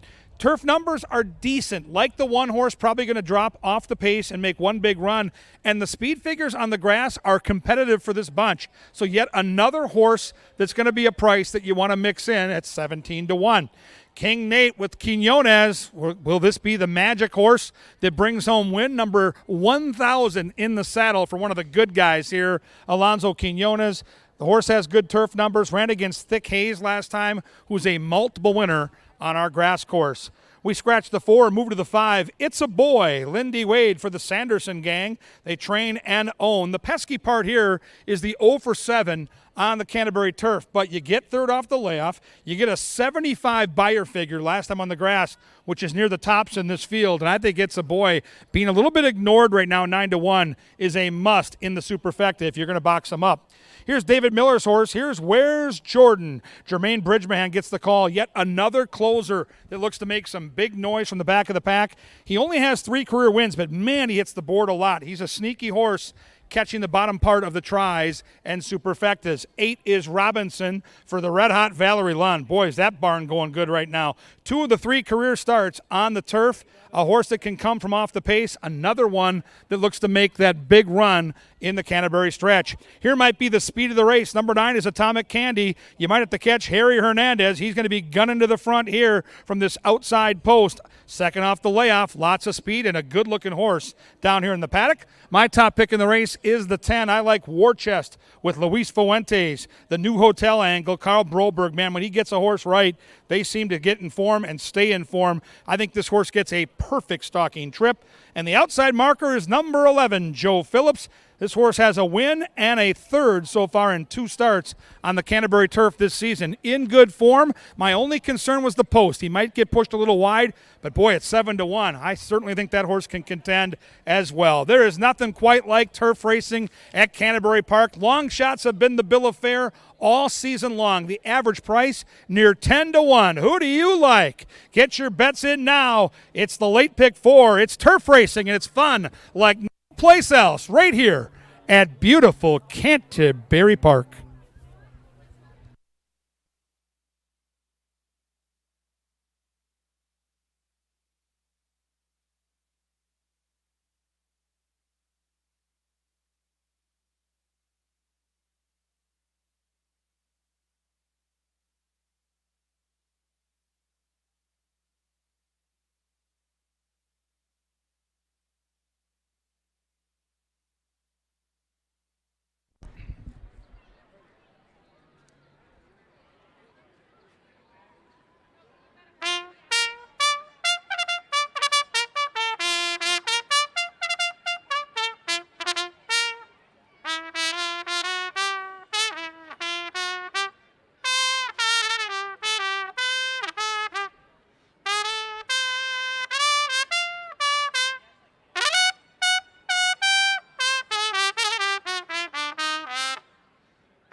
We are just 5 minutes away from our late 50-cent pick four. It starts with a pretty contentious turf race. I'm surprised that anybody is 6-5 in here, but that's the current price that you get on War Chest. I went pretty deep in this one, and my top pick currently is 7-1. That's Joe Phillips on the outside, and I didn't see a whole bunch of pace in here, so I tried to stick with horses that would be close to the front end with the hope that maybe one of them could sneak away. I don't know if that'll be Joe Phillips. It could be Atomic Candy, but all of the inside six runners and even the favorite War Chest kind of run their best races when they are off the pace. Joe Phillips last time ran into a horse named Agent Peter Graves, who again came back to run second in the Mystic Lake Mile in an excellent effort. Joker Matt, the runner-up in that race, has won quite a bit of money in his lifetime too. Came from off the pace. Joe Phillips understandably got a tiny bit tired. The 11 hole was the main concern with him, but again, given the lack of speed to his inside, I thought that maybe he and Carlo Lopez could get down there and save some ground towards the front end. He's already won a couple of races today, Carlo that is, and maybe we can pull a little upset in race number 6. Didn't think that would be the case in race number 7. As I talked about with Magic Castle, I think that he and Happy Hour Bobby might clear away from the rest of these early. I mean, there is some speed to their outside. There's some horses that can do a little bit of everything, but I thought that these two would be the dominant front runners, and I don't know if anybody's really going to get past them. Magic Castle might be even lower on the board than 5-2 of his morning line, but you can see the numbers with Joel Burnt. Excellent off the claim for Bob Lothenbach, and they have already had one heck of a night together, winning the first 2 races. In the 8th race, I singled Aiken to B. I don't think that we're going to get 5-1. I don't think it's even going to get close. But this filly has some history at Canterbury, and it's winning history. She was 3rd in the Hoister Flag in 2019. The start prior to that one was one of her turf races here. That was a 3rd against males going 5 furlongs on the turf. And the only other time she touched our turf course, she won at 5 furlongs. The winner of her March 9th race down at Houston has won 3 straight races. There's a lot of things to like about her, including Lindy Wade hopping aboard for Carl Broberg on the dip down in class. I had to single somewhere and have an opinion. It might as well be a horse that might be a fair price on the board, and that is Aiken to be. Just 1 and 6 for me to close things out. Clickbait drew the rail, and that was the main thing I didn't like about it. If Clickbait even breaks 1 step slow, almost everybody to her right wants to be on the pace, including Lady Goldstart, the one that I took on top. Lady Goldstart comes off the turf course. Yes, she does have to run an extra half furlong. Big deal. She looks like a really improved horse, as she showed on the turf course on May 26th. She's worked since that time. It's just kind of a little maintenance half mile. I mean, she's gone quicker before in the morning, but Lady Goldstart has shown a new dimension as she's matured a little bit. She's calmed down. She doesn't need the lead. She can come from just off it, and I thought that that outside post would enable her to do that should anybody go get bonkers on the front end. All that'll cost you is $10. Add as you see fit. Maybe this is the leg to do it, especially if you can beat War Chest at 7-5, which I'm going to try to do with Joe Phillips on the outside. You have 2 minutes to make these pick fours. Good luck in our final 4 of the evening.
It is now post time for race number 6.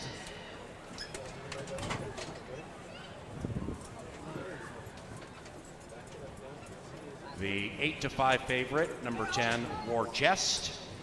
Joe Phillips, last in line. Turf time, and here they come. And they're racing in the Grim Weeper Classic.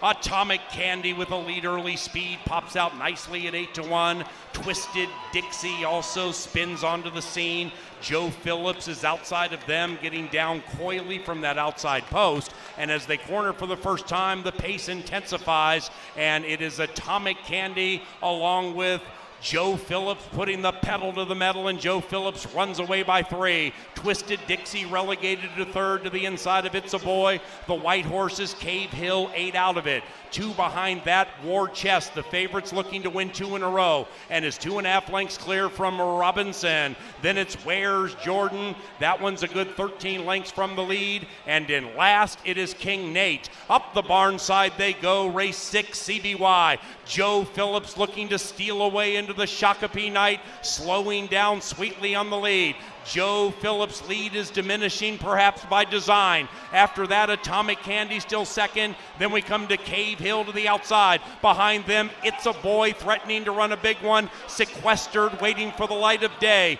3 after that, Twisted Dixie. Then we come back to Robinson. And now they head for the money, chasing Joe. It is Joe Phillips attacked by Atomic Candy. Inside, It's a Boy. Outside of that, Cave Hill. Then on the far outside, War Chest and Robinson into the final football field, trying to score a touchdown for Grimmer. It's Atomic Candy. Here's War Chest surging to victory.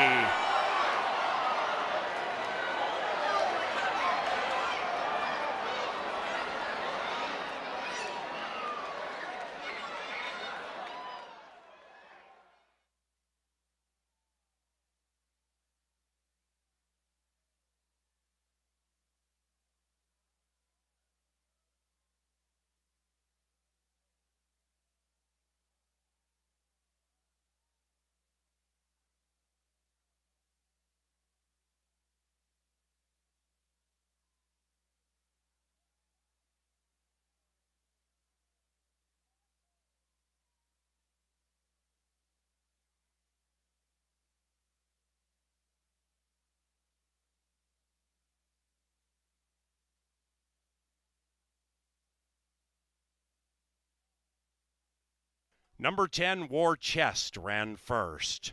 It is 10-9-5-8 in 136.09. Results are unofficial, and we also had a claim in race number 6. Information forthcoming.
Race 6 is official.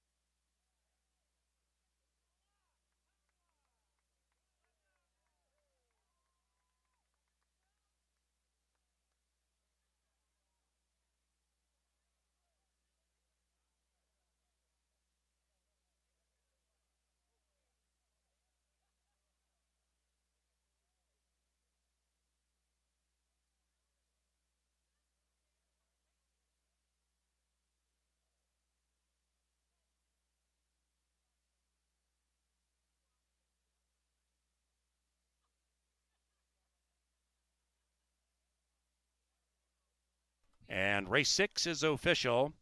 The winner, War Chest, was claimed for $12,500. The new trainer, Oscar Flores, for Country Bro Stables. We come now to the 7th race. It is 20 minutes from now. Back to a fast main track for the 7th. Number 1, Candy Wampus, is picked up by Luis Fuentes.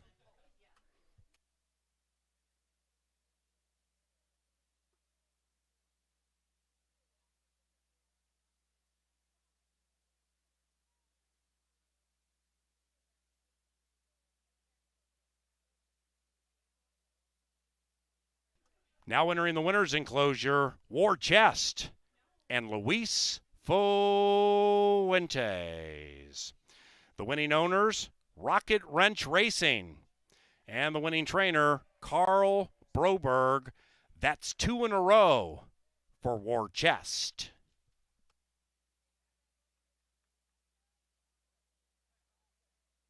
Ladies and gentlemen, racing at Canterbury is provided in part by Think Minnesota Realty.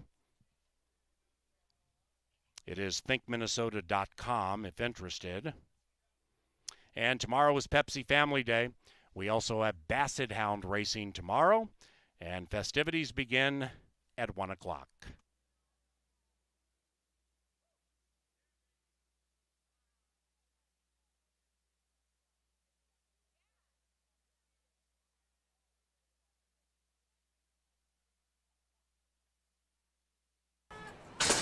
And they're racing in the Grim Weeper Classic. Atomic Candy with a lead early speed pops out nicely at 8-1. Twisted Dixie also spins onto the scene. Joe Phillips is outside of them, getting down coyly from that outside post. And as they corner for the first time, the pace intensifies, and it is Atomic Candy along with Joe Phillips putting the pedal to the metal, and Joe Phillips runs away by 3. Twisted Dixie relegated to 3rd to the inside of It's a Boy. The white horses, Cave Hill, 8 out of it. 2 behind that, War Chest, the favorites looking to win 2 in a row, and is 2.5 lengths clear from Robinson. Then it's Where's Jordan. That one's a good 13 lengths from the lead. And in last, it is King Nate. Up the barn side they go, race 6, CBY. Joe Phillips looking to steal away into the Shakopee night, slowing down sweetly on the lead. Joe Phillips' lead is diminishing, perhaps by design. After that, Atomic Candy still second. Then we come to Cave Hill to the outside. Behind them, It's a Boy threatening to run a big one. Sequestered, waiting for the light of day. 3 after that, Twisted Dixie. Then we come back to Robinson, and now they head for the money, chasing Joe. It is Joe Phillips attacked by Atomic Candy. Inside, It's a Boy. Outside of that, Cave Hill. Then on the far outside, War Chest and Robinson into the final football field, trying to score a touchdown for Grimmer. It's Atomic Candy. Here's War Chest surging to victory.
get to know trainer Carl Broberg. He just finds a way to claim horses, get them good, and they stay sharp. That's what Carl Broberg does. He's a master at that in this game, and you saw it play out right before your very eyes. That 10-horse, much the best in our 6th event. Now we sail on to race 7. We scratch number 5. Cousin Vinnie's a Canuck. There'll be no Canuck here, but there will be a bunch of nice-looking sprinters, Minnesota breds, traveling 6 1/2 furlongs, and here they are. Number 1 is the good-looking gray Candy Wampus. Candy Wampus is in good form right now, and there is lots of pace to set up Candy Wampus's late run. Now, is he good enough to tackle a group that's this fast? We'll find out, but I love what I've seen from him this season. He seems to fire every time out, likes to amble out of the gate, get position, and make one run down the lane. Good-looking gray is Candy Wampus, and boy, they are betting this horse at the windows. 4-1 morning line set by a pro. Cut in half right now at 2-1. That's always a good sign when there's early money on a horse. Number 2 is Some Tequila for Nevada Litvin. Luis Negron gets the call here. Another horse that likes to do the best work from off the pace, and at 6 1/2 furlongs, this is a longer sprint distance that gives those horses a chance. If you're at 5 1/2 or 6, the front runners can hang on. Sometimes at this distance, it favors horses that make that late run. That's the angle with Sam Tequila, who will have to improve, and the price says it too. It's 18-1. Number 3, Top Dog. Lindy Wade gets the call here for Oscar Flores. Now, this is a horse that's been racing at longer distances, some route races, has a couple of wins, has beaten softer competition. So now the acid test here tonight against tougher competition, I think could be a late player down the lane in 13-1. My top pick in the race is this 4. I'm going to try to see if the 4 horse can steal away into the Shakopee night. I think it's Lone Speed, and by the way, it's Harry Hernandez, and this new jockey to Canterbury is really good. So I think Harry can get this horse out. I think Happy Hour Bobby can get loose, and then again, Burnell Roan's one of those trainers I trust. And this horse looks like a speedball that might finally get the right trip. Both his starts, he's had to work so hard early, he didn't have enough left for the stretch. The horse to beat, and when you look at the racing form and look at the trouble line and you watched Angela's angle, this is the horse to beat. Number 6, Magic Castle for Joel Burnt is set to run a big one. There's no question if you follow the past performances, if you follow the trainer who's on fire, and my goodness, does the 6 horse look spectacular down here in the walking ring. Good luck to jockey Alonso Quinones, sitting on 999 wins. He's going to get there. It's just a matter of time. He's a phenomenal rider, and this would be a good one to get because you've got local connections with Lothenbach and one of our best trainers in Joel Burnt. A late charger could be the 7. Another good-looking gray. Mac Robertson's horse here is Runaway Ready.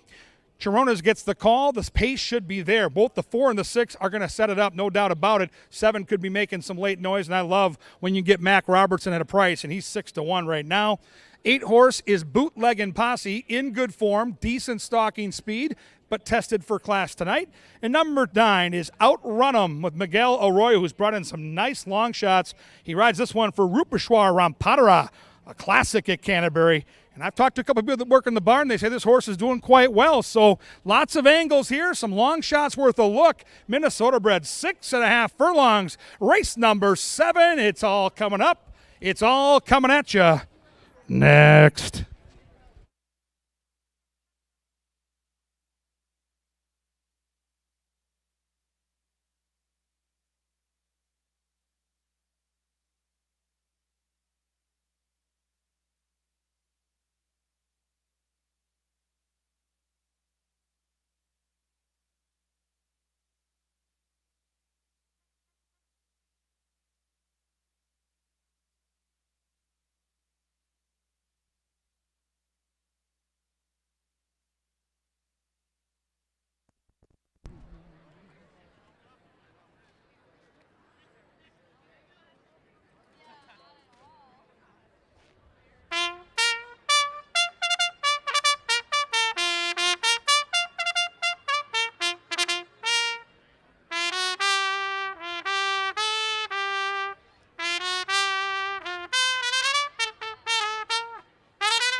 Heading onto the track now for the 7th race. It's about 7 minutes from now. Number 1, Candy Wampus, is ridden by Luis Fuentes.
We're back down in the Mystic Lake Winner's Circle, and it's time for K-Fan categories. Now, I have a very bright lady here. Rachel from Apple Valley has come to join me for categories. Now, what kind of music would you say is your favorite genre? Country. Okay, well, you're in luck because tonight's category is country music artists. If you can name more than Jerry Livingston, one of our trainers out here at Canterbury, you're going to win tickets to Twin Cities Summer Jam. Pretty simple. You're going to have 15 seconds to name as many as you can. Do we have the timer scorekeeper available over here, ready to rock? Okay, are you brainstorming them now? We're going to give you 15 seconds coming up shortly. You ready? Yep. Okay. You ready? Go. Lady Antebellum, Luke Combs, Luke Bryan, Carrie Underwood, Blake Shelton, Morgan Wallen, Kenny Chesney, Garth Brooks, Taylor Swift, I don't know, Sam Hunt. All right, that's time. How many do we have to beat? 9. That's very impressive. We'll see what Jerry Livingston comes up with. Let's see. That's going to be a very tough mark to beat.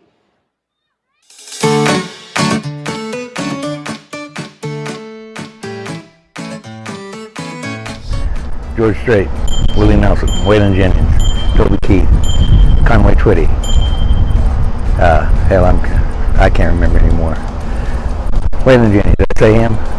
Oh, I did. Dad Cameron. Yeah, you're not not going to beat the Eagle. Well done, Rachel. Here you get a shot of Fireball out of this to go with your ticket. So enjoy the rest of your night and congratulations. Thank you.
It is now post time for the 7th race. Beginning the final pick 3 today at Canterbury. Magic Castle is the 2-1 favorite. Happy Hour Bobby, 2.5-1. Runaway Ready is 3-1. Bootleg and Posse looking to win 2 in a row. That one's 23-1.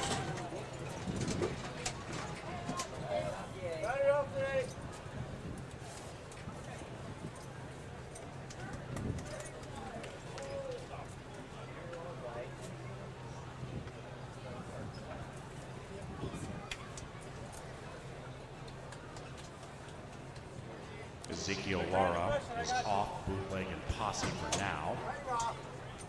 The 8 goes in Sans Rider, who joins. Then Outrun 'em, last in line.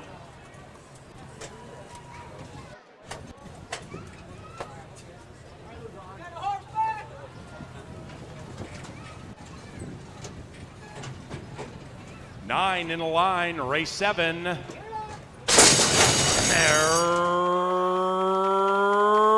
racing, and they all made the start on time. Swift beginning for Happy Hour Bobby, and Happy Hour Bobby with intoxicatingly good early speed opens up by a length and a half. In second is Magic Castle. That one is to the inside of Outrun 'em. Now on the inside, Som Tequila comes scooting through, and Som Tequila at 40-1 is looking to take second. After that, Outrun 'em now has been overtaken by Bootleggin' Posse at 1,000,000 to 1. About 5-6 lengths after that to the gray Candy Wampus. That one's to the inside of Runaway Ready. Way back in last is Top Dog.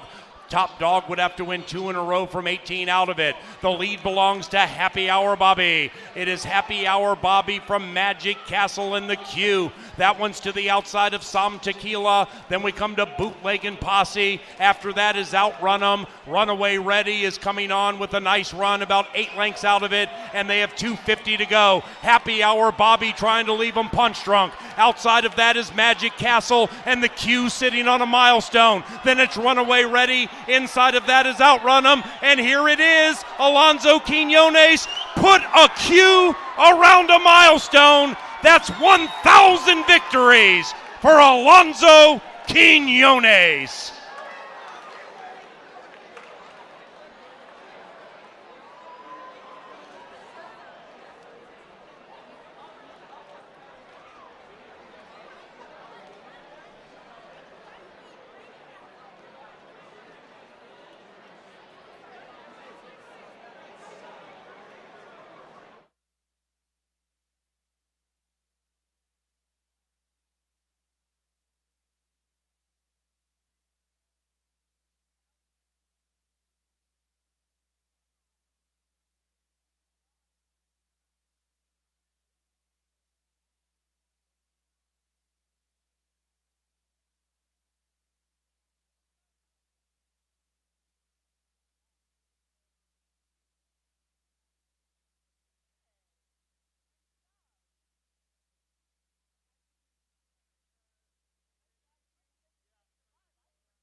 Ladies and gentlemen, a major milestone has just taken place at Canterbury Park. That was victory number 1,000 for jockey Alonso Quinones. Way to go, Q. His first win was in November of '06 at Churchill Downs aboard Life's Crown for trainer David Alfer. First stakes win came in December of '06 on Side Cup at Turfway Park.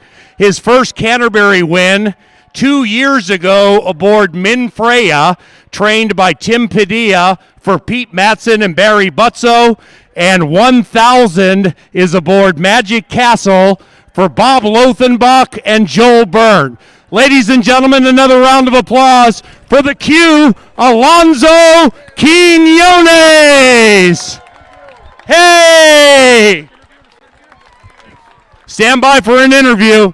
Race is official.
It's so fun to be out here for these great moments, and for you, I mean, the journey. Take us back to that first win that Paul Allen just talked about at Churchill Downs, a historic racetrack almost 2 decades ago. What's this journey been like for you? It's been fun, you know. I mean, like anybody else, it goes up and goes down, you know. But we just gotta be consistent and keep trying your best, and you know, it'll happen eventually.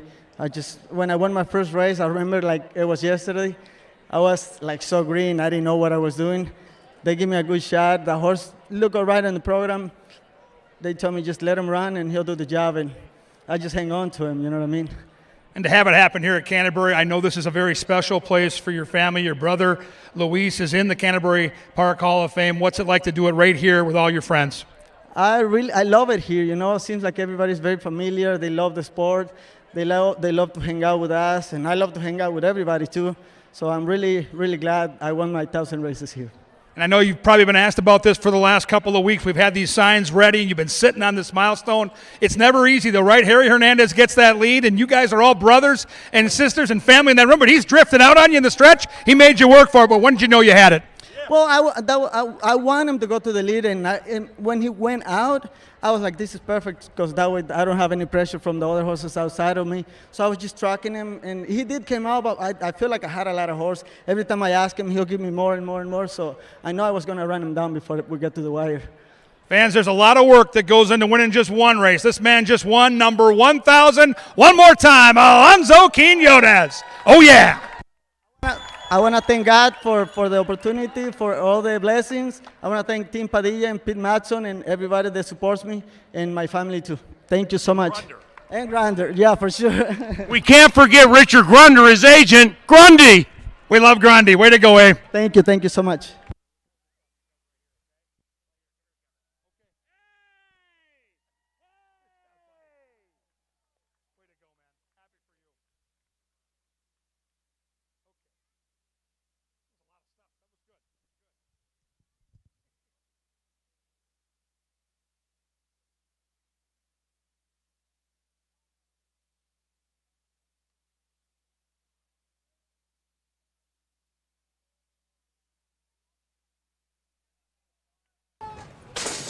And there racing, and they all made the start on time. Swift beginning for Happy Hour Bobby, and Happy Hour Bobby with intoxicatingly good early speed opens up by a length and a half. In second is Magic Castle. That one is to the inside of Outrun 'em. Now on the inside, Som Tequila comes scooting through, and Som Tequila at 40-1 is looking to take second. After that, Outrun 'em now has been overtaken by Bootleggin' Posse at 1,000,000 to 1. About 5-6 lengths after that to the gray Candy Wampus. That one's to the inside of Runaway Ready. Way back in last is Top Dog. Top Dog would have to win 2 in a row from 18 out of it. The lead belongs to Happy Hour Bobby. It is Happy Hour Bobby from Magic Castle in the queue. That one's to the outside of Som Tequila. Then we come to Bootleggin' Posse. After that is Outrun 'em. Runaway Ready is coming on with a nice run, about 8 lengths out of it, and they have 2:50 to go. Happy Hour Bobby trying to leave them punch drunk. Outside of that is Magic Castle, and the queue sitting on a Milestone. Then it's Runaway Ready. Inside of that is Outrun 'em, and here it is. Alonso Quinones put a queue around a Milestone. That's 1,000 victories for Alonso Quinones.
Well, a big night for trainer Joel Burnt with a trifecta of winners, but a really special night for one of the good guys in the jocks room. Congratulations one more time to Alonzo Quinones. So fun to be out there and be a part of those events. And what a great crowd, too. This was one of those nights where we weren't really sure what to expect with the big Basset Hound extravaganza tomorrow, but the crowd has come out on this beautiful Saturday night, and it's been a little formful. Let's be honest. The chalk has done well so far tonight, but we've got a turf sprint here, and as I've talked about a lot throughout the course of the first month and a half of our racing season, upsets have been the bill of fare on the turf, so keep that in mind as you handicap the 8th, which starts the late daily double, and here we go. Number 1 is Tequila Mary, who's got 12 career wins from 59 career starts. These are the horses that make the game work. These are the hard-knocking claimers. She's a 9-year-old mare. She knows how to win. She's got good stalking speed. Luis Valenzuela, the jockey's having a great night. He looks for a triple as well. And Wade Rarick's a trainer that I like. I think the Rarick barn does find winners here consistently in Shakopee. They're sitting on some wins. We'll see if Tequila Mary is one of those at a juicy 6-1. If you like big closers that come flying down the stretch late, then you're really going to like this good-looking gray. Here she is, Skycat. Carlo Lopez, another jockey having a big night, rides for Larry Donlin. She's in great form. She was just beaten last time by a half a length by Baby Be Mary, who's going to be one of the favorites here. So if you want a little price and you want a little fun, watch out for the 2. That big bunny rabbit will be motoring home late. If you look at the racing form and handicap this race, she fits quite well. Here's Paul Allen's tout. He likes Baby Be Mary. Put Miguel Arroyo in the saddle for Bernal Roan. Awesome effort last time out. In fact, it was a career best Beyer speed figure, a 69. 10-1 win. Nice effort last time out. You're not going to get 10-1 this time around. 8-5 on the board, but certainly one of the major players in this turf sprint. My top pick in the race will be the 5 horse, who's also taking money with the scratch of the 4 and 7. It kind of changed the way the race looked. This is Aiken to Be. Slight drop in class. There's Carl Broberg again. He claimed this horse back in October in Chicago, but this horse has a touch of versatility. If you look at her running lines, she's shown speed, but she also can sit off it. In a race like this, I don't think she'll be too far back. Aiken to Be is 9-5. Another big gray. Here comes Silver Coin, the 6. 3 for 36 is pesky, but 13 for 36 in the trifecta tells you that maybe Zeke Laura can sit off the pace and make a little run down the stretch. 6 horse being ignored right now at the windows. 21-1. Pop that horse into the trifecta. You might be popping tags if you hit it. 8 is really fast. Here it is. Hot Habanero, the Minnesota bred, and the daughter of Hot Body. Wire to wire, 2 back by 11 lengths. Last time out, didn't go as well, but really couldn't shake clear last time. If this horse can get loose, things get interesting, and the horse is taking money at 10-1. Number 9 is Purple Scooter for Larry Donlin. This is the Donlin charge from the attack post. The turf numbers are okay. 2 out of 5 in the top 3, but those speed figures tell you this horse is at least a fringe player here and looks good down here in the paddock at 21-1. Late daily double, turf sprinters. It's race number 8. Hope you're having a great time out here at Canterbury Park. Right now, you got to get those bets in. We got to take the bugler. It's almost time. Don't get shut out and enjoy another fantastic turf race here at Canterbury Park.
Hey, Sir Leonard Dykert brings the horses onto the track for race number 8, scratch number 4, Big Andy, and scratch the 7, All Native.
Hey, what's going on there? It's your announcer, Paul Allen, also known as the Chaser, because we're chasing money at the horse races from earlier in the card or before the card, chasing money from blackjack. But that's okay. We feel so good for Alonso Quinones with that 1,000th victory. It doesn't matter if I or we win or lose, but the key is winning. So let's get to chasing.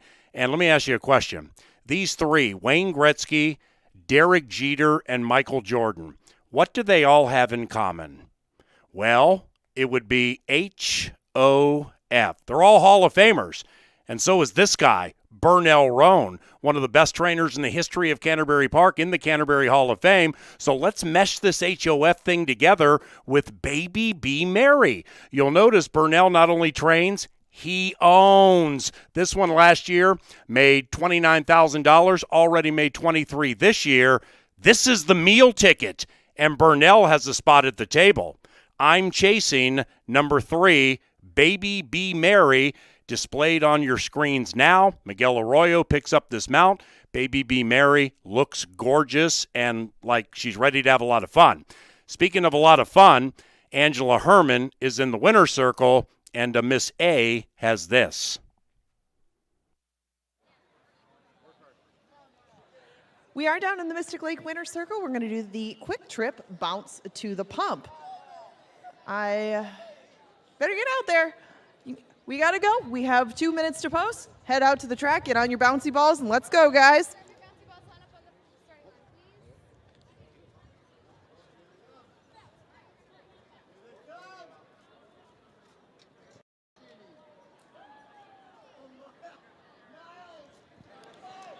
Ready, bounce.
And they've reached the starting gate. It is now post time.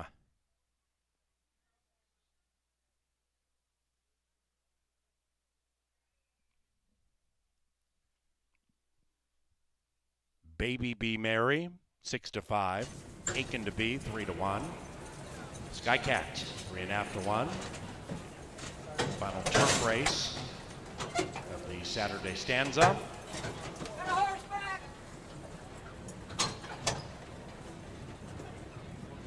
Purple Scooter goes in. Ready? Hang on. And they're racing, and they've broken a line. Hot Habanero comes out in spicy fashion. Hot Habanero showing good speed, along with Baby Be Merry to the inside. Also in that clump is Aiken to Be, flashing terrific early speed. The white horse is Silver Coin. Then on the wide side, Purple Scooter passes Hot Habanero. And right behind them is Sky Cat, who made the start tonight. After that, Tequila Mary, the 9-year-old, is only 6 lengths from the lead as Hot Habanero blows the turn. They approach the top of the stretch. Baby Be Merry to the inside of Aiken to Be, and outside of them is Silver Coin. Sky Cat's on the wide side looking to mean business, and behind them is Tequila Mary. Here comes Sky Cat with a rush, and Sky Cat swooshes right by. It's Sky Cat running away into the winner's circle. Sky Cat and Carlo Lopez with his 3rd win tonight. Tight photo for second. Baby Be Merry gets second narrowly.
Number 2, Sky Cat, impressively in 57.31. Tight photo for second and third. Please hold all tickets.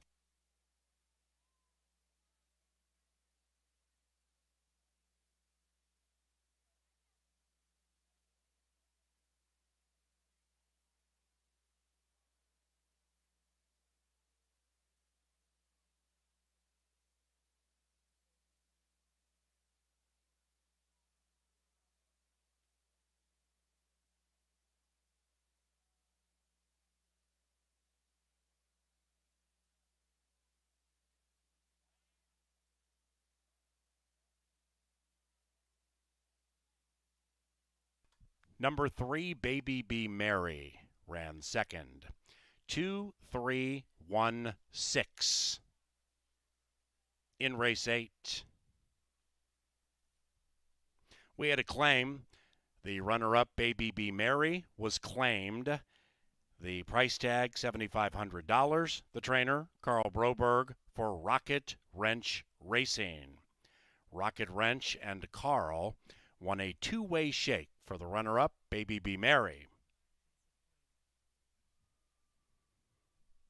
The 9th race is our final live race, and it should be a humdinger. Short on numbers, long on talent, including one of the best Minnesotans on the ground. On the grounds, that is, Clickbait, looking to win 3 in a row. And in race 9, number 3, Star of the North, is ridden by Luis Fuentes.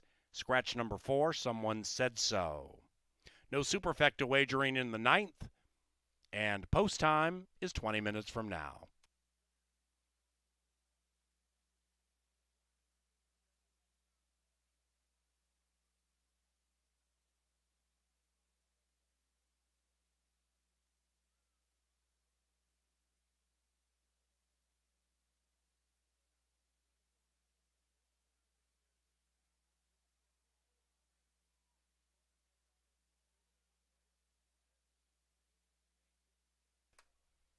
Into the winner's enclosure, Sky Cat.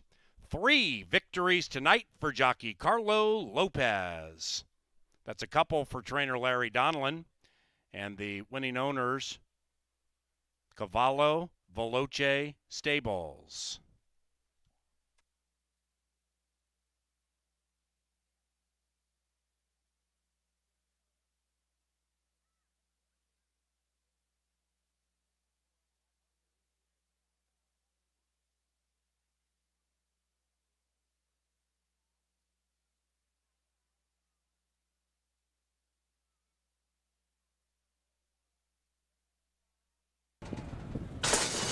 And they're racing, and they've broken a line. Hot Habanero comes out in spicy fashion. Hot Habanero showing good speed, along with Baby Be Mary to the inside. Also in that clump is Aiken to Be, flashing terrific early speed. The white horses, Silver Coin. Then on the wide side, Purple Scooter passes Hot Habanero. And right behind them is Sky Cat, who made the start tonight. After that, Tequila Mary, the 9-year-old, is only 6 lengths from the lead as Hot Habanero blows the turn. They approach the top of the stretch. Baby Be Mary to the inside of Aiken to Be, and outside of them is Silver Coin. Sky Cat's on the wide side looking to mean business, and behind them is Tequila Mary. Here comes Sky Cat with a rush, and Sky Cat swooshes right by. It's Sky Cat running away into the winner's circle. Sky Cat and Carlo Lopez with his 3rd win tonight. Tight photo for second. Baby Be Mary gets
Kevin Gorg, Angela Herman with you up in the press box. It's been a scintillating Saturday night. What a great crowd we had tonight, Angela. Huge crowd on hand. Another big crowd coming tomorrow. Yeah. People love the Basset Hounds. They love when we do these Pepsi Family Day excursions with the dogs. And tomorrow, no exception. It's going to be spectacular. You get face painting, pony rides, a petting zoo.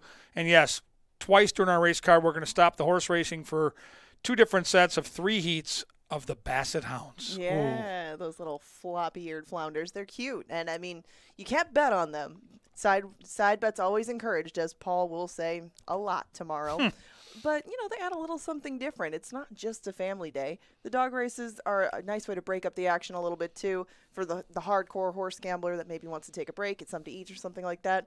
There's just something for everybody on those Sundays, and they're a lot of fun. I mean, you and Paul both get into it, but some of the fun that you can have with some of the names and everything like that, it really it showcases your guys' talents and pun-making abilities. We enjoy it. And then, of course, we're really now counting down to our next big holiday excursion, which is the 4th of July weekend. It's a traditionally great weekend to come out to Canterbury if you're not going to be out of town for that holiday.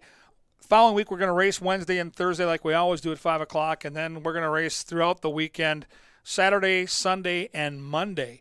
And that's going to be pretty cool because July 3rd, of course, the greatest fireworks spectacular in town. Oh, yeah. If you haven't seen it, please find a way to get out here. Even if you can't make it for the 4 o'clock start, get here in time to watch those fireworks. We do have a break after the end of the race card to let the horses get back into the barns, let everybody secure the horses.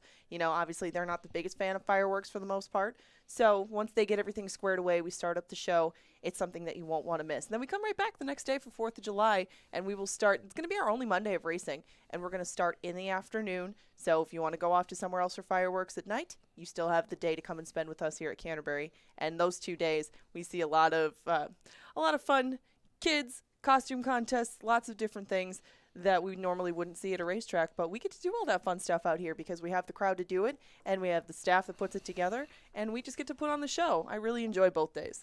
And the hot dog eating contest on the 4th of July is coming back. I don't know if our good friend Gus D. Don will be here, but Wyzetta's best. I know a good friend of Johnny the Mouse Mickelson. I think he's borrowed Wildfire a couple of times and gone for a spin. We'll see if he comes back to defend one of his championships. But right now, we got to leave a winner for the fans, and both of us are going to try to upset the apple cart here. But let's pay some respects to one of the really cool Minnesota breds inside. She may win. We're going to try to beat her, but boy, Clickbait is so talented. Mac Robertson, the trainer, 10 starts at Canterbury, 7 wins, 3 seconds. In her career, 13 starts. She's earned over $300,000. I just, like you, Angela, I didn't love this post draw because she's got speed, and I don't think she gets the lead. Well, right. And, I mean, one of the only times that I've seen her truly get out-finished, and that's not an easy thing to do with Clickbait, was by a horse named Alberta Sun. And Alberta Sun was not a Minnesota bred. Lady Goldstart is not a Minnesota bred. That's kind of one of the only spots where I'd ever take a shot against Clickbait, when she has the rail or something looks disadvantageous, but that's a very hard thing to find. Cecily Evans gets along with her very well. We talked about in, I believe, the 6th race today, the 5th race, how much Chirinos and Mac get bet. She's taking just as much action right now with Clickbait at 1-5. And I don't know how much more she's going to drift up. I don't think that we're going to get over even money with her. She is taking a lot of money and making an excellent impression down in the paddock. I mean, really nothing against her except for the rail draw. Harking is a sneaky long shot here. I'm going to mix this horse into my exactas and tries. I love the way this horse ran last time after hopping at the break. Now, Lady Goldstart beat her fair and square. That was on the turf, and now we're back on the dirt. She's a much better horse on the dirt. 7 career wins on the dirt. I think Harking is a super sneaky long shot. Make a case, though, right now for me and for the fans. With the back class of number 3, Star of the North, Luis Fuentes gets the call. Yeah, Star of the North. I mean, no slight to her. She's 7 for 11. She's missed the board once in her lifetime and never missed the board at Canterbury. Star of the North is going to be ridden by Luis Fuentes, we should say. And we've also scratched Someone Said So. If somehow she can get loose, this filly is very tough to run down. We'll see how she gets along with Luis Fuentes. 11-1. Right.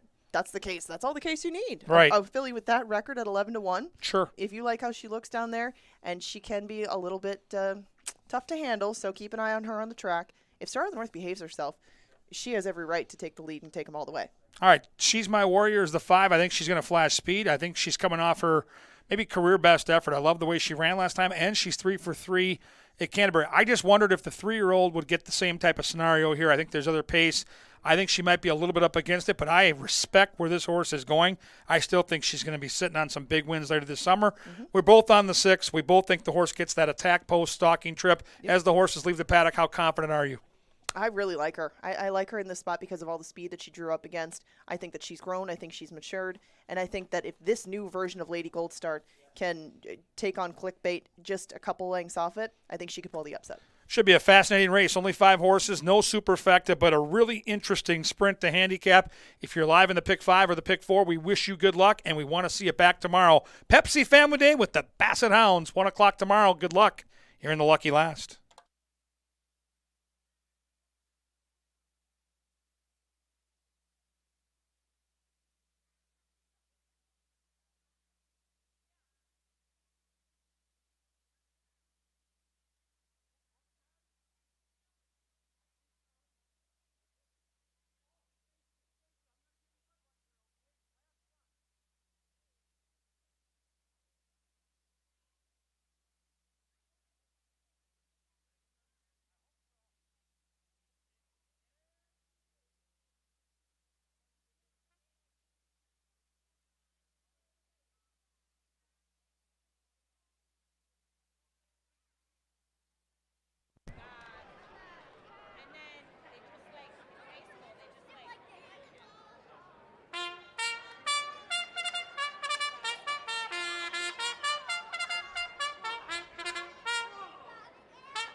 post time for the 9th. Clickbait prohibitively favored. She is 1-5. Would be dubbed Miss Minnesota for her speedy ways. Trying to win the road. Lady Goldstart goes in. Set. They're racing, and Clickbait came out of the gate like a shot. So did She's My Warrior. Q all about 1001 in the 9th. Between runners is Harking, the rider's looking for 4, and Clickbait is that gray Minnesotan who takes the lead by a neck. Lady Goldstart looking to win 3 in a row. She's wide but in the thick of it, and right behind them is Star of the North, 5 lengths from the lead. They're off the far turn and they're chasing Clickbait. Pressured by Harking, and Harking is within a neck. Lopez gets to work on that 2, and Clickbait is still chilly. Outside of that, Lady Gold starts beginning to rev up. Rider has the patriotic colors, and that trio is 9 lengths clear from She's My Warrior, and Clickbait spurts clear by 2. Lady Gold starts gonna make her work for the money, and we're down to these 2. It is Clickbait leading it by 1.5. Gold Start is giving everything she has, and she's lunging, and she has her. Lady Gold Start gets the money and upsets Clickbait.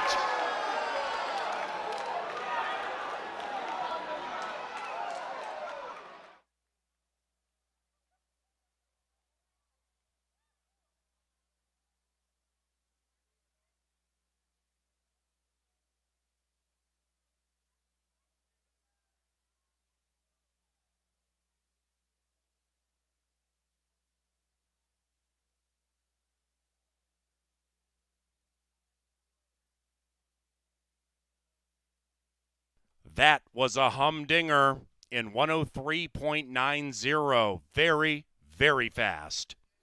Number 6, Lady Gold Start first. 6-1-2 and a 4th place photo.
Star of the North, 4th.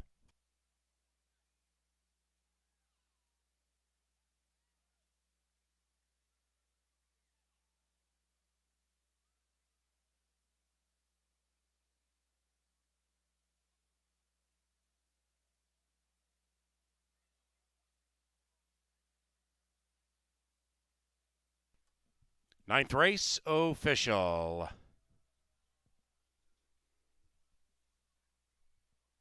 Now entering the winner's circle, Lady Gold Start and Canterbury Park Salt of the Earth jockey Lindy Wade. Lady Gold Start is owned by Winchester Place Thoroughbreds and the winning trainer, Tony Rengstorff. The second and final pick 4 this evening paid $96.80. And our 50-cent pick 5, $173.15. Tomorrow is Pepsi Family Day. We also have Basset Hound racing. It begins at 1.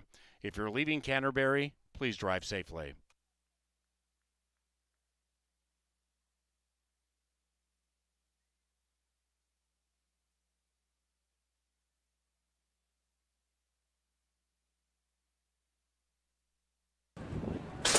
And they're racing, and Clickbait came out of the gate like a shot. So did She's My Warrior. Q all about 1001 in the 9th. Between runners is Harking, the rider's looking for 4, and Clickbait is that gray Minnesotan who takes the lead by a neck. Lady Gold Start looking to win 3 in a row. She's wide but in the thick of it, and right behind them is Star of the North, 5 lengths from the lead.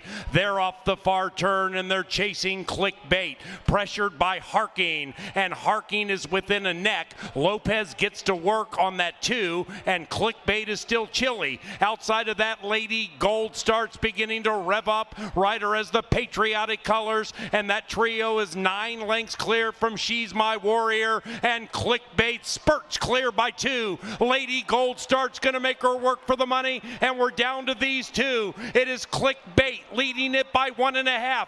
Gold Start is giving everything she has, and she's lunging, and she has her. Lady Gold Start gets the money and upsets Clickbait.